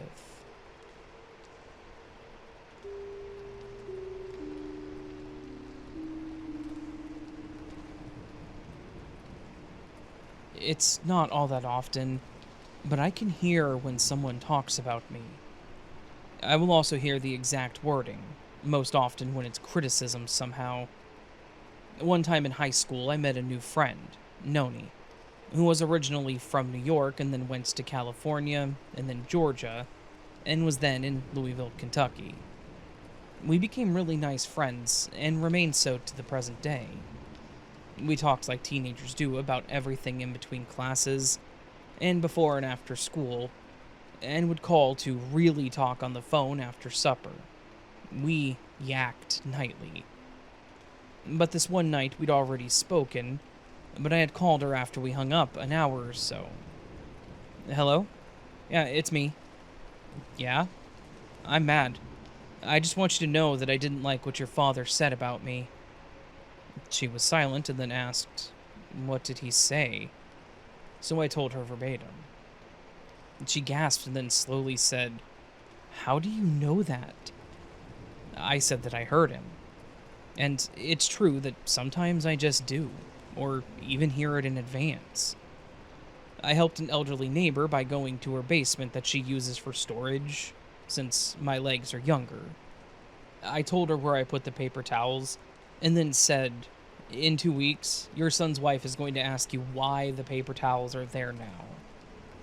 Well, tell her it's to keep them to clean up the bar stool so no bugs can find their way into the package or something. I could just hear the way that she was going to say it. 2 weeks later, my neighbor, who knows me well, said, "Well, she went to the basement for me and asked why they were there, all right, so I told her to keep them clean." It happens a lot, so don't talk about me too much. Addendum?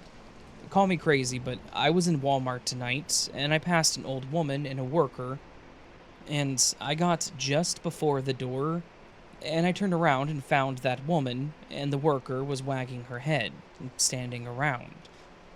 I moved up with my basket and looked down into hers to see 2 huge bags of dry cat food and a load of other stuff. I had heard her worry that she needed something loaded into her car. I said, "Do you need something loaded into your car?" She said yes. I told her that I would help, and the worker was being told it was impossible and that nobody was available on her 2-way radio. "I'll just have her do it," she said, tired of standing on one foot and the other. I was parked nearby, and I loaded her up quickly. I had heard her think this, plain as day.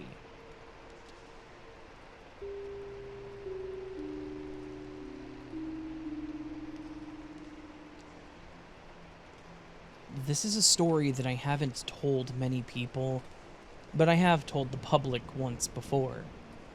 Though this is the first time I'm putting this story in full detail since.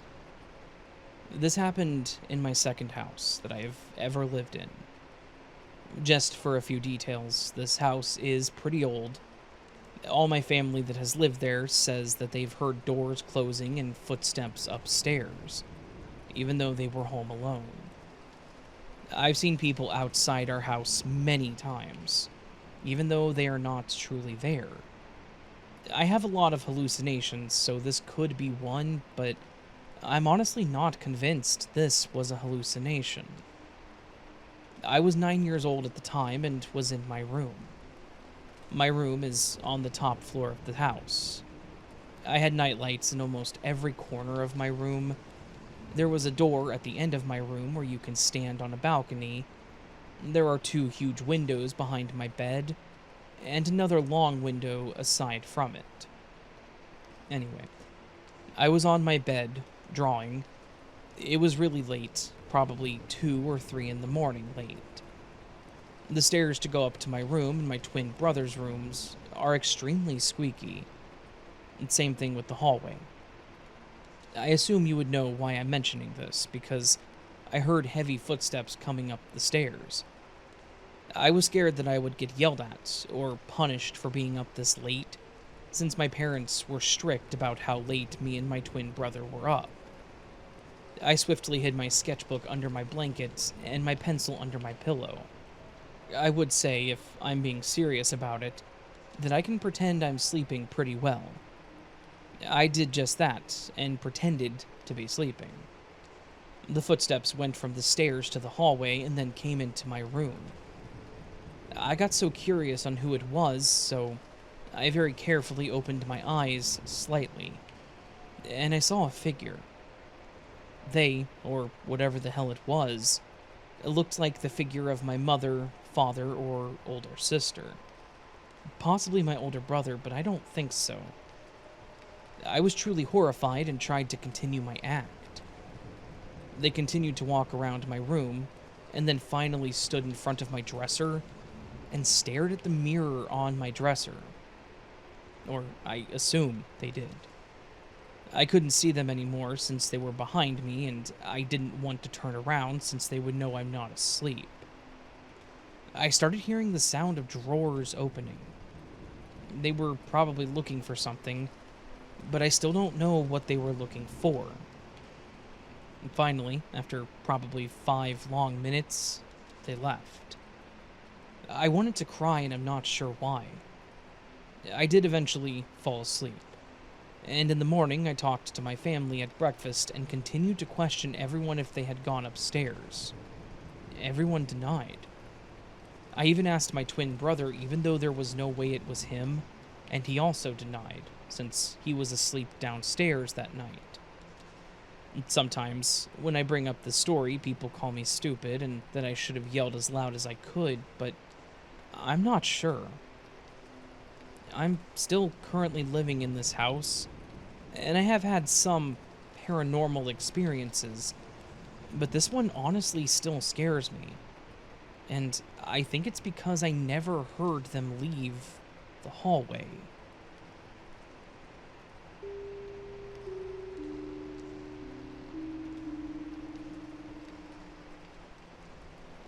This is my getting lost in the woods story. I feel like I see so many of these, and yet they're always so relatable. I've been wanting to share my story in one of these subreddits since it happened, so this is it. And this will be long. This happened about 2 years ago. Me and my fiancé and my best friend decided to go to this popular hiking trail near us. The trail leads to a giant rock that hangs off of a cliff. It's a beautiful look over the city that I live in. It's a far walk through the woods. You're on the same trail going straight for most of the hike. The trail eventually makes a sharp turn, gets thinner, and gets very steep. You really have to hike up this part, and then you reach an open field. You can see the rock above you. You have to climb up one more path that leads to the rock. Even though the hike is long, the path is very easy and it's kind of hard to mess up, considering that it is the only path in that area of woods, that I've found, at least. I've done it multiple times at this point, even hiked down well after midnight, after watching fireworks on the 4th of July. Anyways, the 3 of us decided since we were walking close to the road that leads you to the trail, we were going to go visit. It was about 7 p.m., so it started to get dark pretty fast. We didn't even make it off the first part of the trail that I had already mentioned. It goes straight for about an hour until you get to the sharp turn. We didn't even make it to that. We decided since it was getting dark, we should just turn around.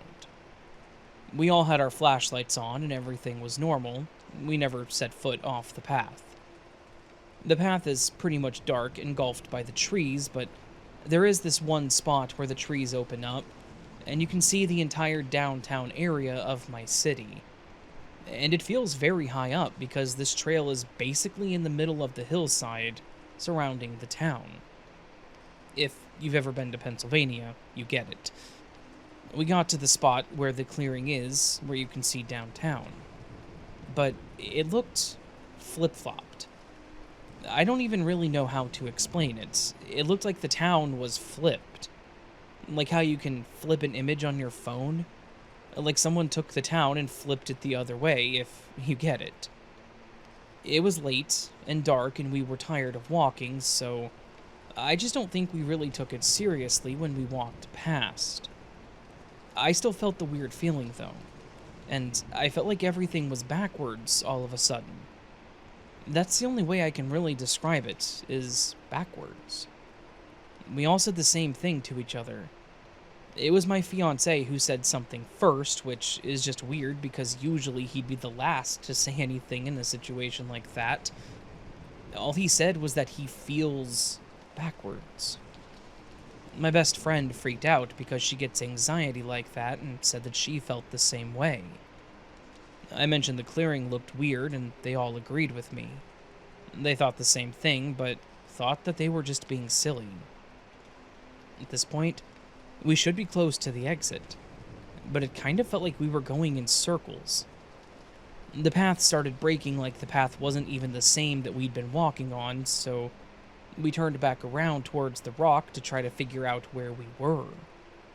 We came back to the clearing and it still looked weird, so we took pictures. I do have them still if anyone cares to see, but you wouldn't be able to make out that it looks flip-flopped unless you live in the same town. We knew we were at the clearing, though, because it was the only part where the woods were clear. And we knew that we were on the right path, as we never even got off of it. We decided to turn back around towards the exit, but it didn't bring us to the exit. It also didn't bring us to the path that looked wrong and started to break. It was a whole new part of the woods that we have never seen before. There was a door in the ground. It looked like the door to a mine, maybe? We tried to do research, but there's no evidence of mining being there, but there are multiple mines in my city, so I wouldn't be surprised if it was just old and wasn't on record. Beside the door was about 5 or 6 white chairs with what seemed to be white sheets lying on the ground around them. Like little pieces of white cloth. Not very big, just pieces. And there were also beer bottles. The chairs were in a circle formation, but there was no fire pit in the middle or anything, just this circle of chairs. Looking back, it could have been a little campsite that someone made, but man, was it scary as hell at night when you're lost. It really freaked us out, and every time we walked away, it seemed we had just made our way back to the chairs and the door. Obviously, we start trying to call and text people we know for help. I even called my parents, but no one answered. It was late, so I guess that makes sense. We were so lost and getting really scared that we were going to have to sleep up here. Eventually, after walking what seemed to be in circles, we just walked out. Like so fast, the exit was right there, we just walked on the path for a minute, and we're out like that. Almost immediately after we leave, I get texts back from the people I was trying to get help from. And one more creepy thing just to put the icing on the cake. There was like 1,032 pics taken on my fiance's phone at 10:32 p.m. Like a burst photo. If you have an iPhone, they have these things called bursts where you can take a lot of pictures quickly. It was so weird. The pics were all just white. It's also weird how his phone took pictures while he had his flashlight on at the same time. The pics were taken during the time that we were lost. We didn't go back for about a year until me and my fiancé decided to go back and try and find the path that we had made it onto, just for peace of mind. We couldn't find it. We couldn't find the door, and we couldn't find anything weird, except a giant meat grinder. I hate the woods so much. It freaks me out thinking about any woods or forest of any time. That's just one of the worst experiences for me, but I've had a few. Honestly, I just hope people don't think that I'm BSing. It sounds crazy to me, so I can imagine someone thinking I'm lying, but I'm really just looking for a possible explanation. It's one of the things that bothers me to this day, and my fiancé doesn't like talking about it because there's just no explanation. Me and my best friend will still talk about it, but it goes nowhere because we've thought of every possible explanation we can think of, so any similar experiences or theories would be great.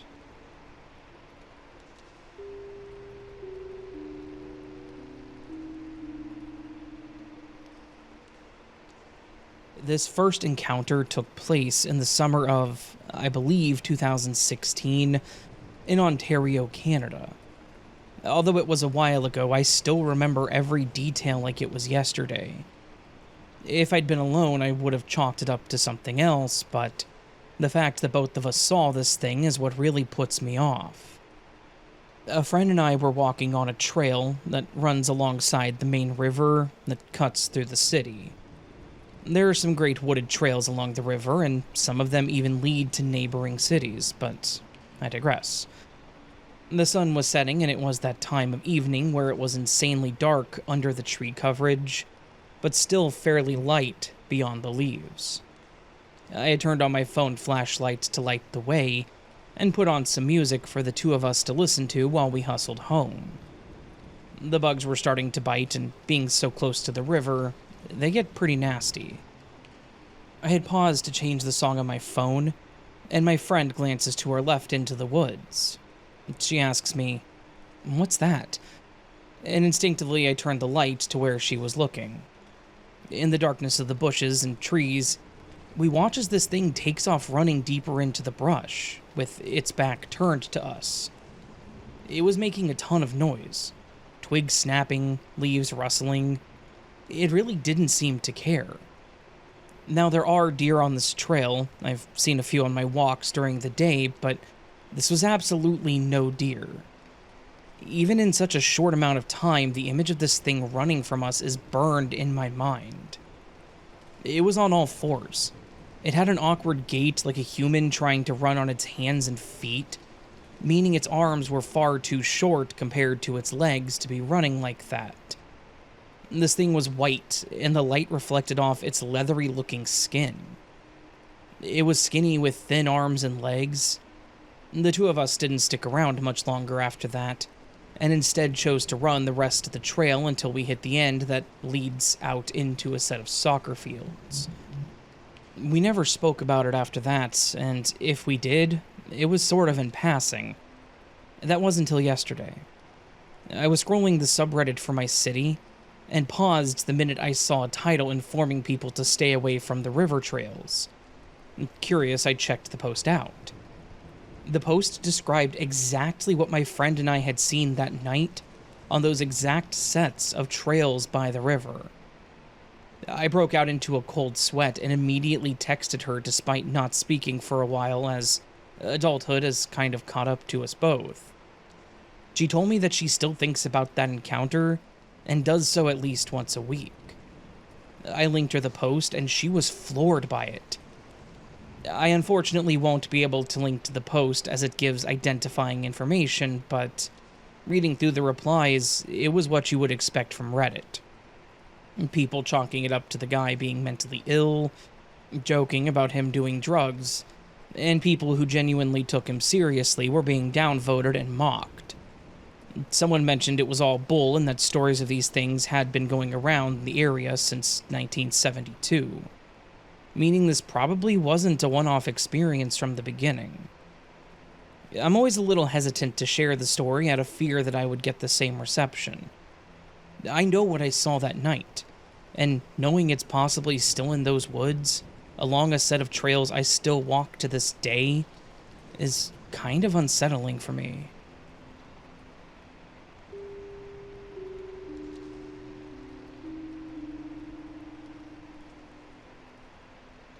Hey Raven, this is my second story to you, but I'm not really sure what to classify this as. It just happened to me a few seconds ago on May 6th, 2024. To preface, I have 4 very unique and different black cats. Each one has their own looks, personality, and even meow. My oldest cat, Bliss, has a very distinct merit from all the rest, and I could tell her apart by her meow in a room full of black cats. We also have a baby gate to the hallway because of our 10-month-old son, which all the cats, except for Bliss, can easily jump over. She's too old and fat to do so on her own, and I have to help her one way as I have a box for her to jump on the other way. Well, anyways, she's jumped on the box and come over to the living room side and has been over here for a while. I've been listening to your videos in the background and not really paying attention, and I heard her exact meow on the other side of the gate to the hallway. I know for a fact, though, that she did not jump the gate. It's way too high. Even if she tried, her belly and back legs would have hit the gate and made a lot of noise. After hearing the meow, I went to investigate, and only one of my cats was in the back of the house, and he was much further back than the meow that I heard. I went back to the other side of the gate and looked for Bliss, who I found in the complete opposite direction of the noise in the kitchen. If anyone wants to tell me what this was, I would very much like that. An echo, a glitch, a mimic? I don't know. But thank you, Raven. Thank you.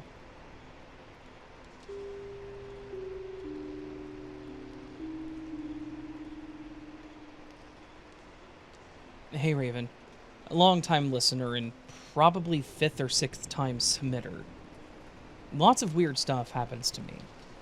I have no idea what to call this or how you'll categorize it if you feature it, but I feel like my whole life I've carried this magnetic energy that attracts the strangest of coincidences.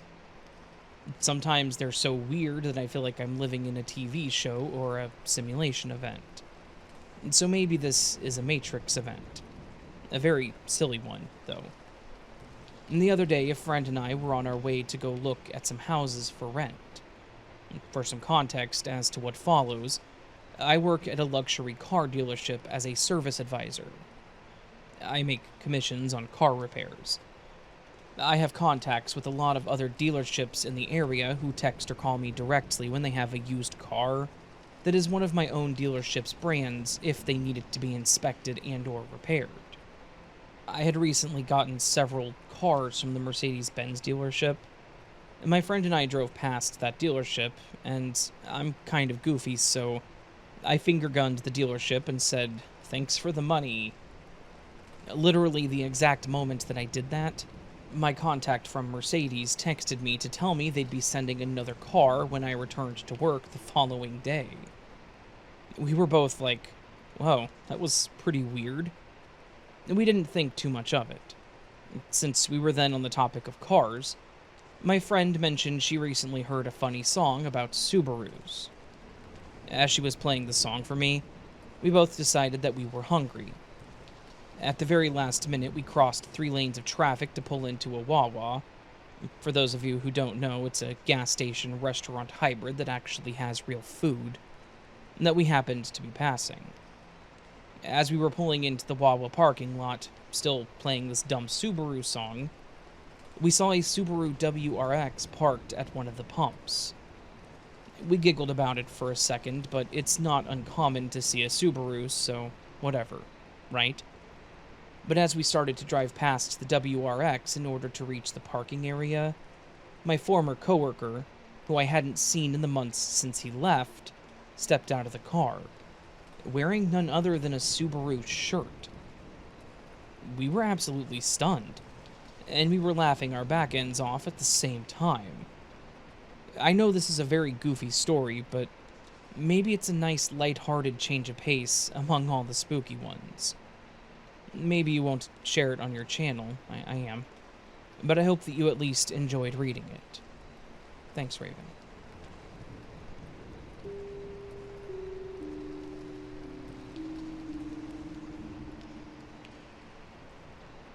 When I was very young and began riding my horse through the woods in 1973, I would at times hear these heavy, huge footfalls behind me. It was autumn in Arkansas, NLR, Pulaski County on the outskirts of the city. Our house sat at the base of a huge hill and the woods started about halfway up. If I continued riding, I would end up in Camp Robinson, at the time a military ground they used for practice.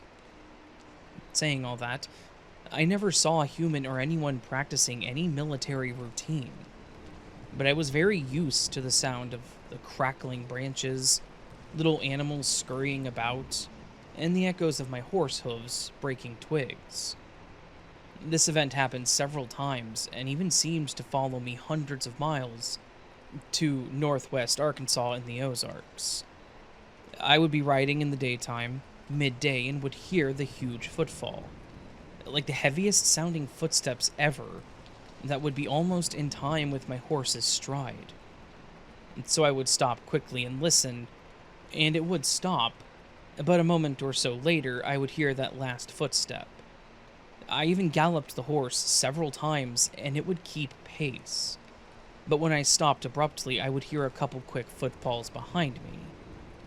It terrified me. It's weird because my ears would prick like a dog's, and I would hear nothing else in the forest.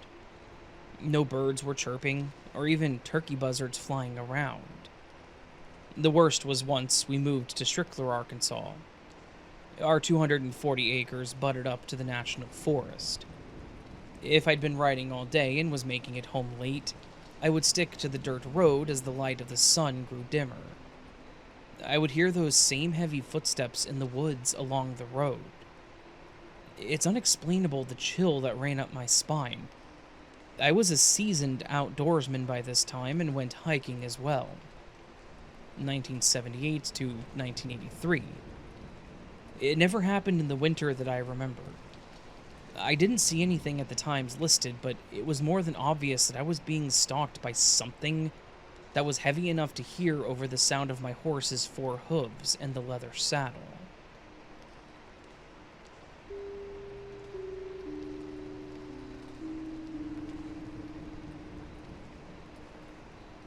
This happened in February of 2020. I live in the central Arkansas area for reference.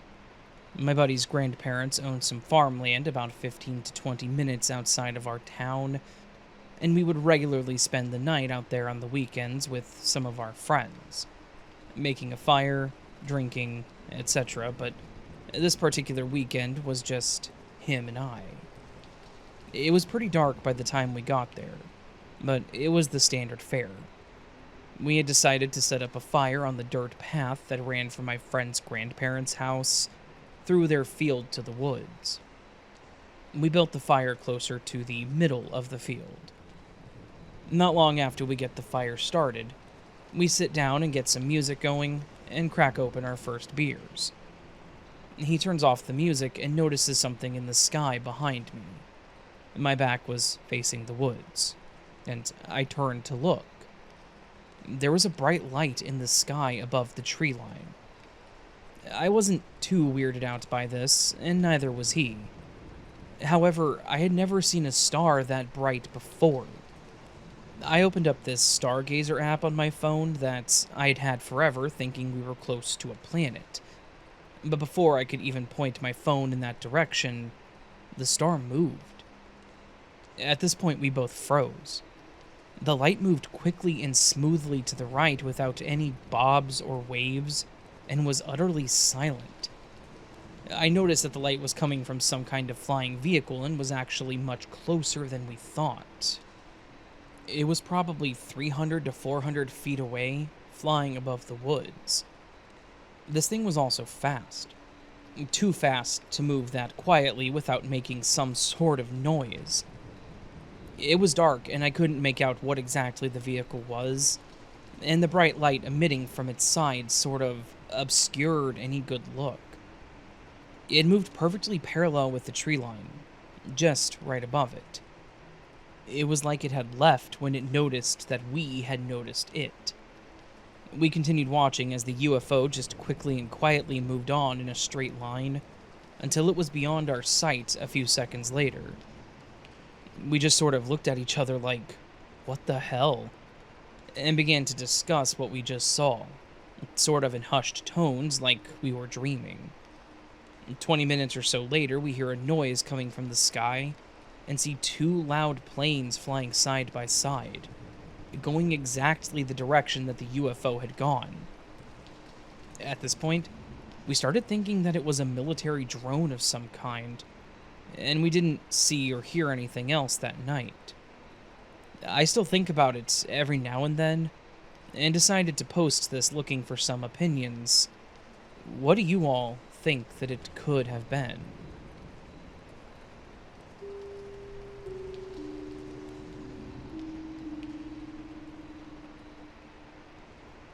Hey Raven, a long-time listener and probably fifth or sixth time submitter.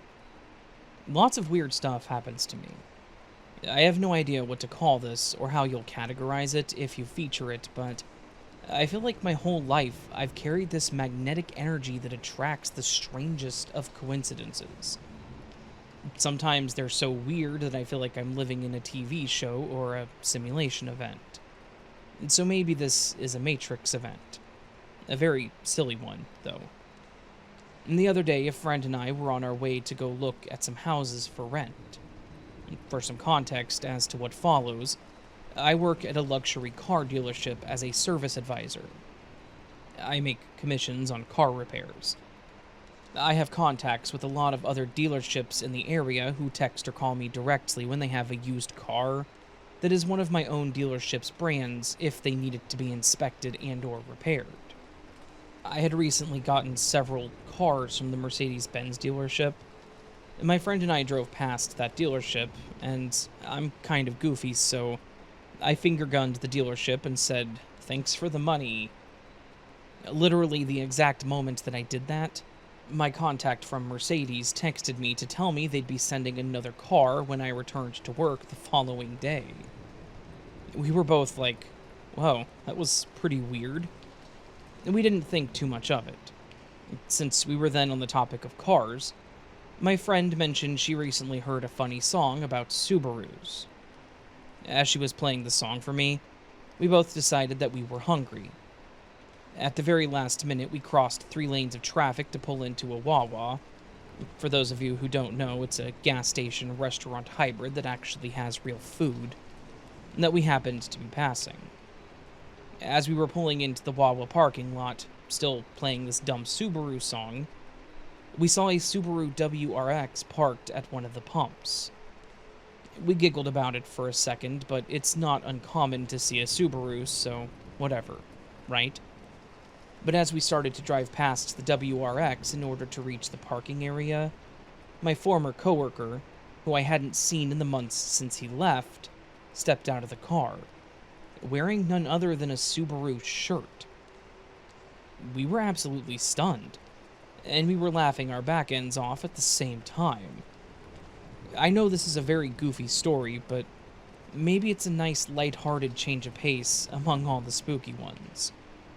Maybe you won't share it on your channel, I am, but I hope that you at least enjoyed reading it. Thanks, Raven.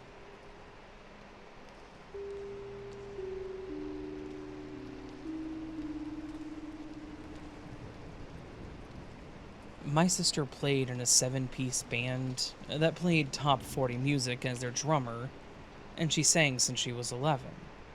They became a huge sensation in our city and beyond, Louisville, Kentucky, and every year they played all the prominent events during Derby Week, which included the Great Balloon Race, Steamboat Race with the Belle of Louisville, and the Delta Queen of Cincinnati, and Johnny Wayne and other dignitaries would be on board as their band played on the racing steamboat. It was super expensive per ticket, and you had to be famous to be able to get on it during that race. All the local country club had their band, the Leaves of Autumn, play several nights a week, and they were booked 3 years in advance on all weekends and events like New Year's Eve. They had built such a loyal following that they decided to thank their patrons with a yearly dance. They had it at a huge venue, and it was at one of these thank you dinner and dances that I was able to go. So, I was all dressed up, as was everyone. There were champagne fountains and beautiful appetizers, and later marvelous, abundant food, and the music began. I had on tall shoes, and they were brand new. Dance floors and new shoes. Well, not a good combination. I was near to a newspaper executive and his wife, and when the music started, I got to dancing. I've always preferred fast dancing to slow. I was elated that I was asked to dance immediately, and my damned new shoes, made out of beige macrame, flew off so fast, and then jettisoned high into the air and then down on top of the head of said newspaper's exec's wife's head. Hard. I had no way to even apologize due to sheer numbers in the crowd, but My sister was playing and saw who'd been hit and told me. We laughed, even though it was awful. She was okay after all. She was damn mad, though, and moved away in front of the band then.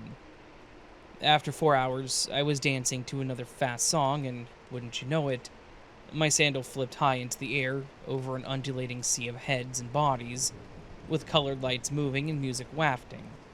And whose head did it hit? Hers, again. Is it impossible? Well, no, because it happened.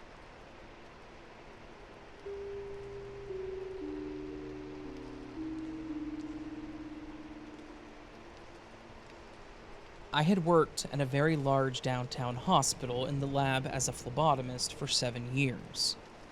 While still there, I had a patient who was in the psychiatric unit. I was always very good with them and would be successful, because I was good at keeping them calm, obtaining my specimens, and doing it quickly. The staff up there really liked this, so they sometimes requested me. Two memorable times in particular still grab me. The one day I went to draw blood from a guy of about 35. He had a vibe going on that was different than any of the other patients, and in a minute's time I had to win his confidence, and the other minutes to obtain the specimen, label, date, time, and initial it. We had loads of work, and that unit was so time-consuming because you first waited for someone to unlock the glass doors, and then you would have to wait longer to be let out again, and communicate through an intercom. They brought the patient to me, and he sat down, and then said to me, "I have the devil in me." I looked into his face, looking up from my tray that we had to be so careful that they wouldn't take anything from, and his eyes were, well, like looking into the pits of hell. I said, "I'm sure you do." And suddenly, 3 voices came out of this man at once as he beamed and smiled, saying, "Thank you." Now, no one had been successful with him, likely because they must have said he didn't. But when I saw those eyes and heard those 3 voices, I came to a conclusion. At church Bible readings, I would hear of Jesus healing people under the oppression of the demons.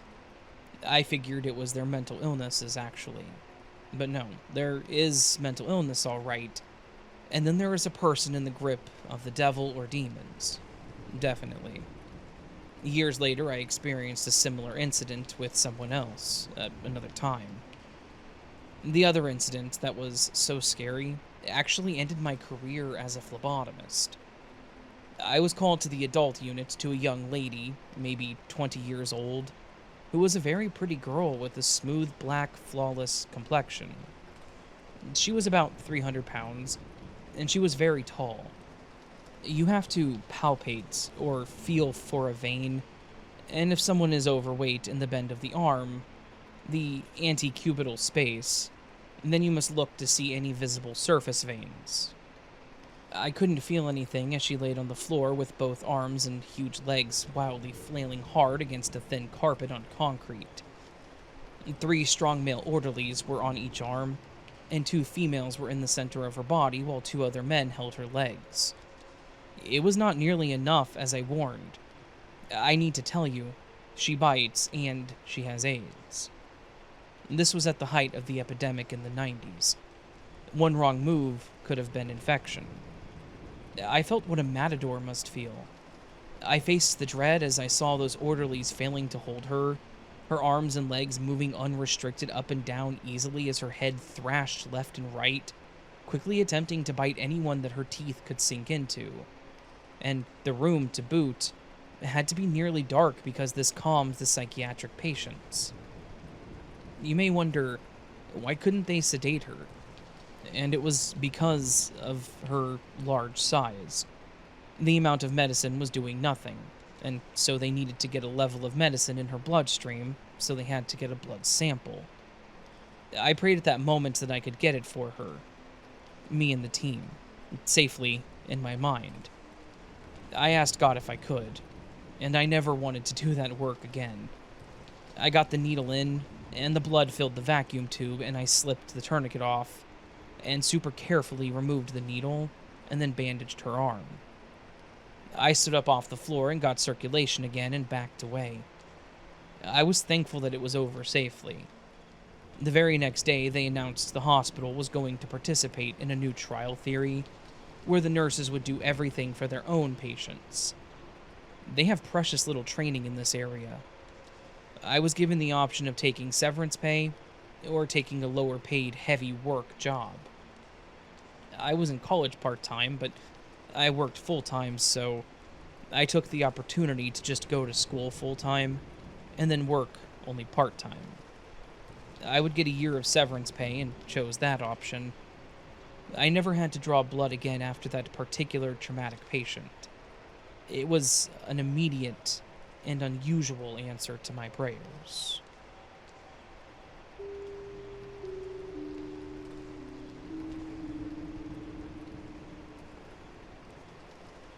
I had an odd experience. Our house and our next door neighbors are a decent width apart, and our tight windows don't let much sound in at all, like airplanes, traffic, sirens, etc. One morning I got up at 5 a.m. to get ready for work, and I could clearly hear two female voices loudly discussing something. It seemed close by, and had plenty of volume, yet it was not distinct what was being said.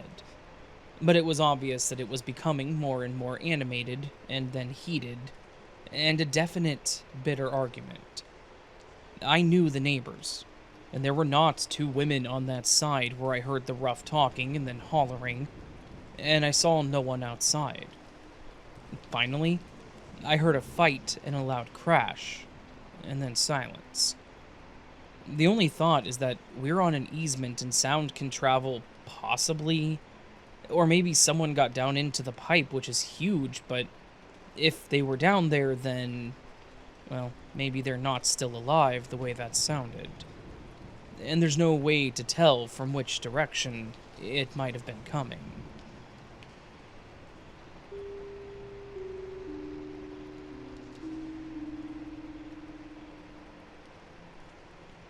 I can connect with my family through dreams. I want to preface this by apologizing if something I type is unclear, as I struggle to fully convey my thoughts due to having ADHD and autism. It's highly likely I have mild dyslexia, but I don't want to definitively say I'm dyslexic because I've never been formally tested. The most recent example of this happened in April of this year, 2024. This one incident revolves around my biological aunt on my father's side, aka my father's sister. This aunt has a husband, so this would be my father's brother-in-law, or my uncle to whom I am not biologically related. My uncle's family member passed away, so both my aunt and uncle attended a funeral for my uncle's family member on the 4th of April. I had a dream of my aunt passing away from cancer the night of April 4th. During the morning after the dream, so the morning of the 5th, my mom said that my aunt and uncle had gone to a funeral on the previous day. This means that I had a dream revolving around my aunt passing on the same date that she had attended a funeral. The thing that really takes the cake is the fact that I fully believed my aunt had passed away because of the dream of her dying of cancer. And the only reason I realized that it was a dream is the fact that she sent me a happy birthday text on April 5th. The fact that I wasn't able to distinguish this dream from reality is significant, because I can always tell my dreams from reality.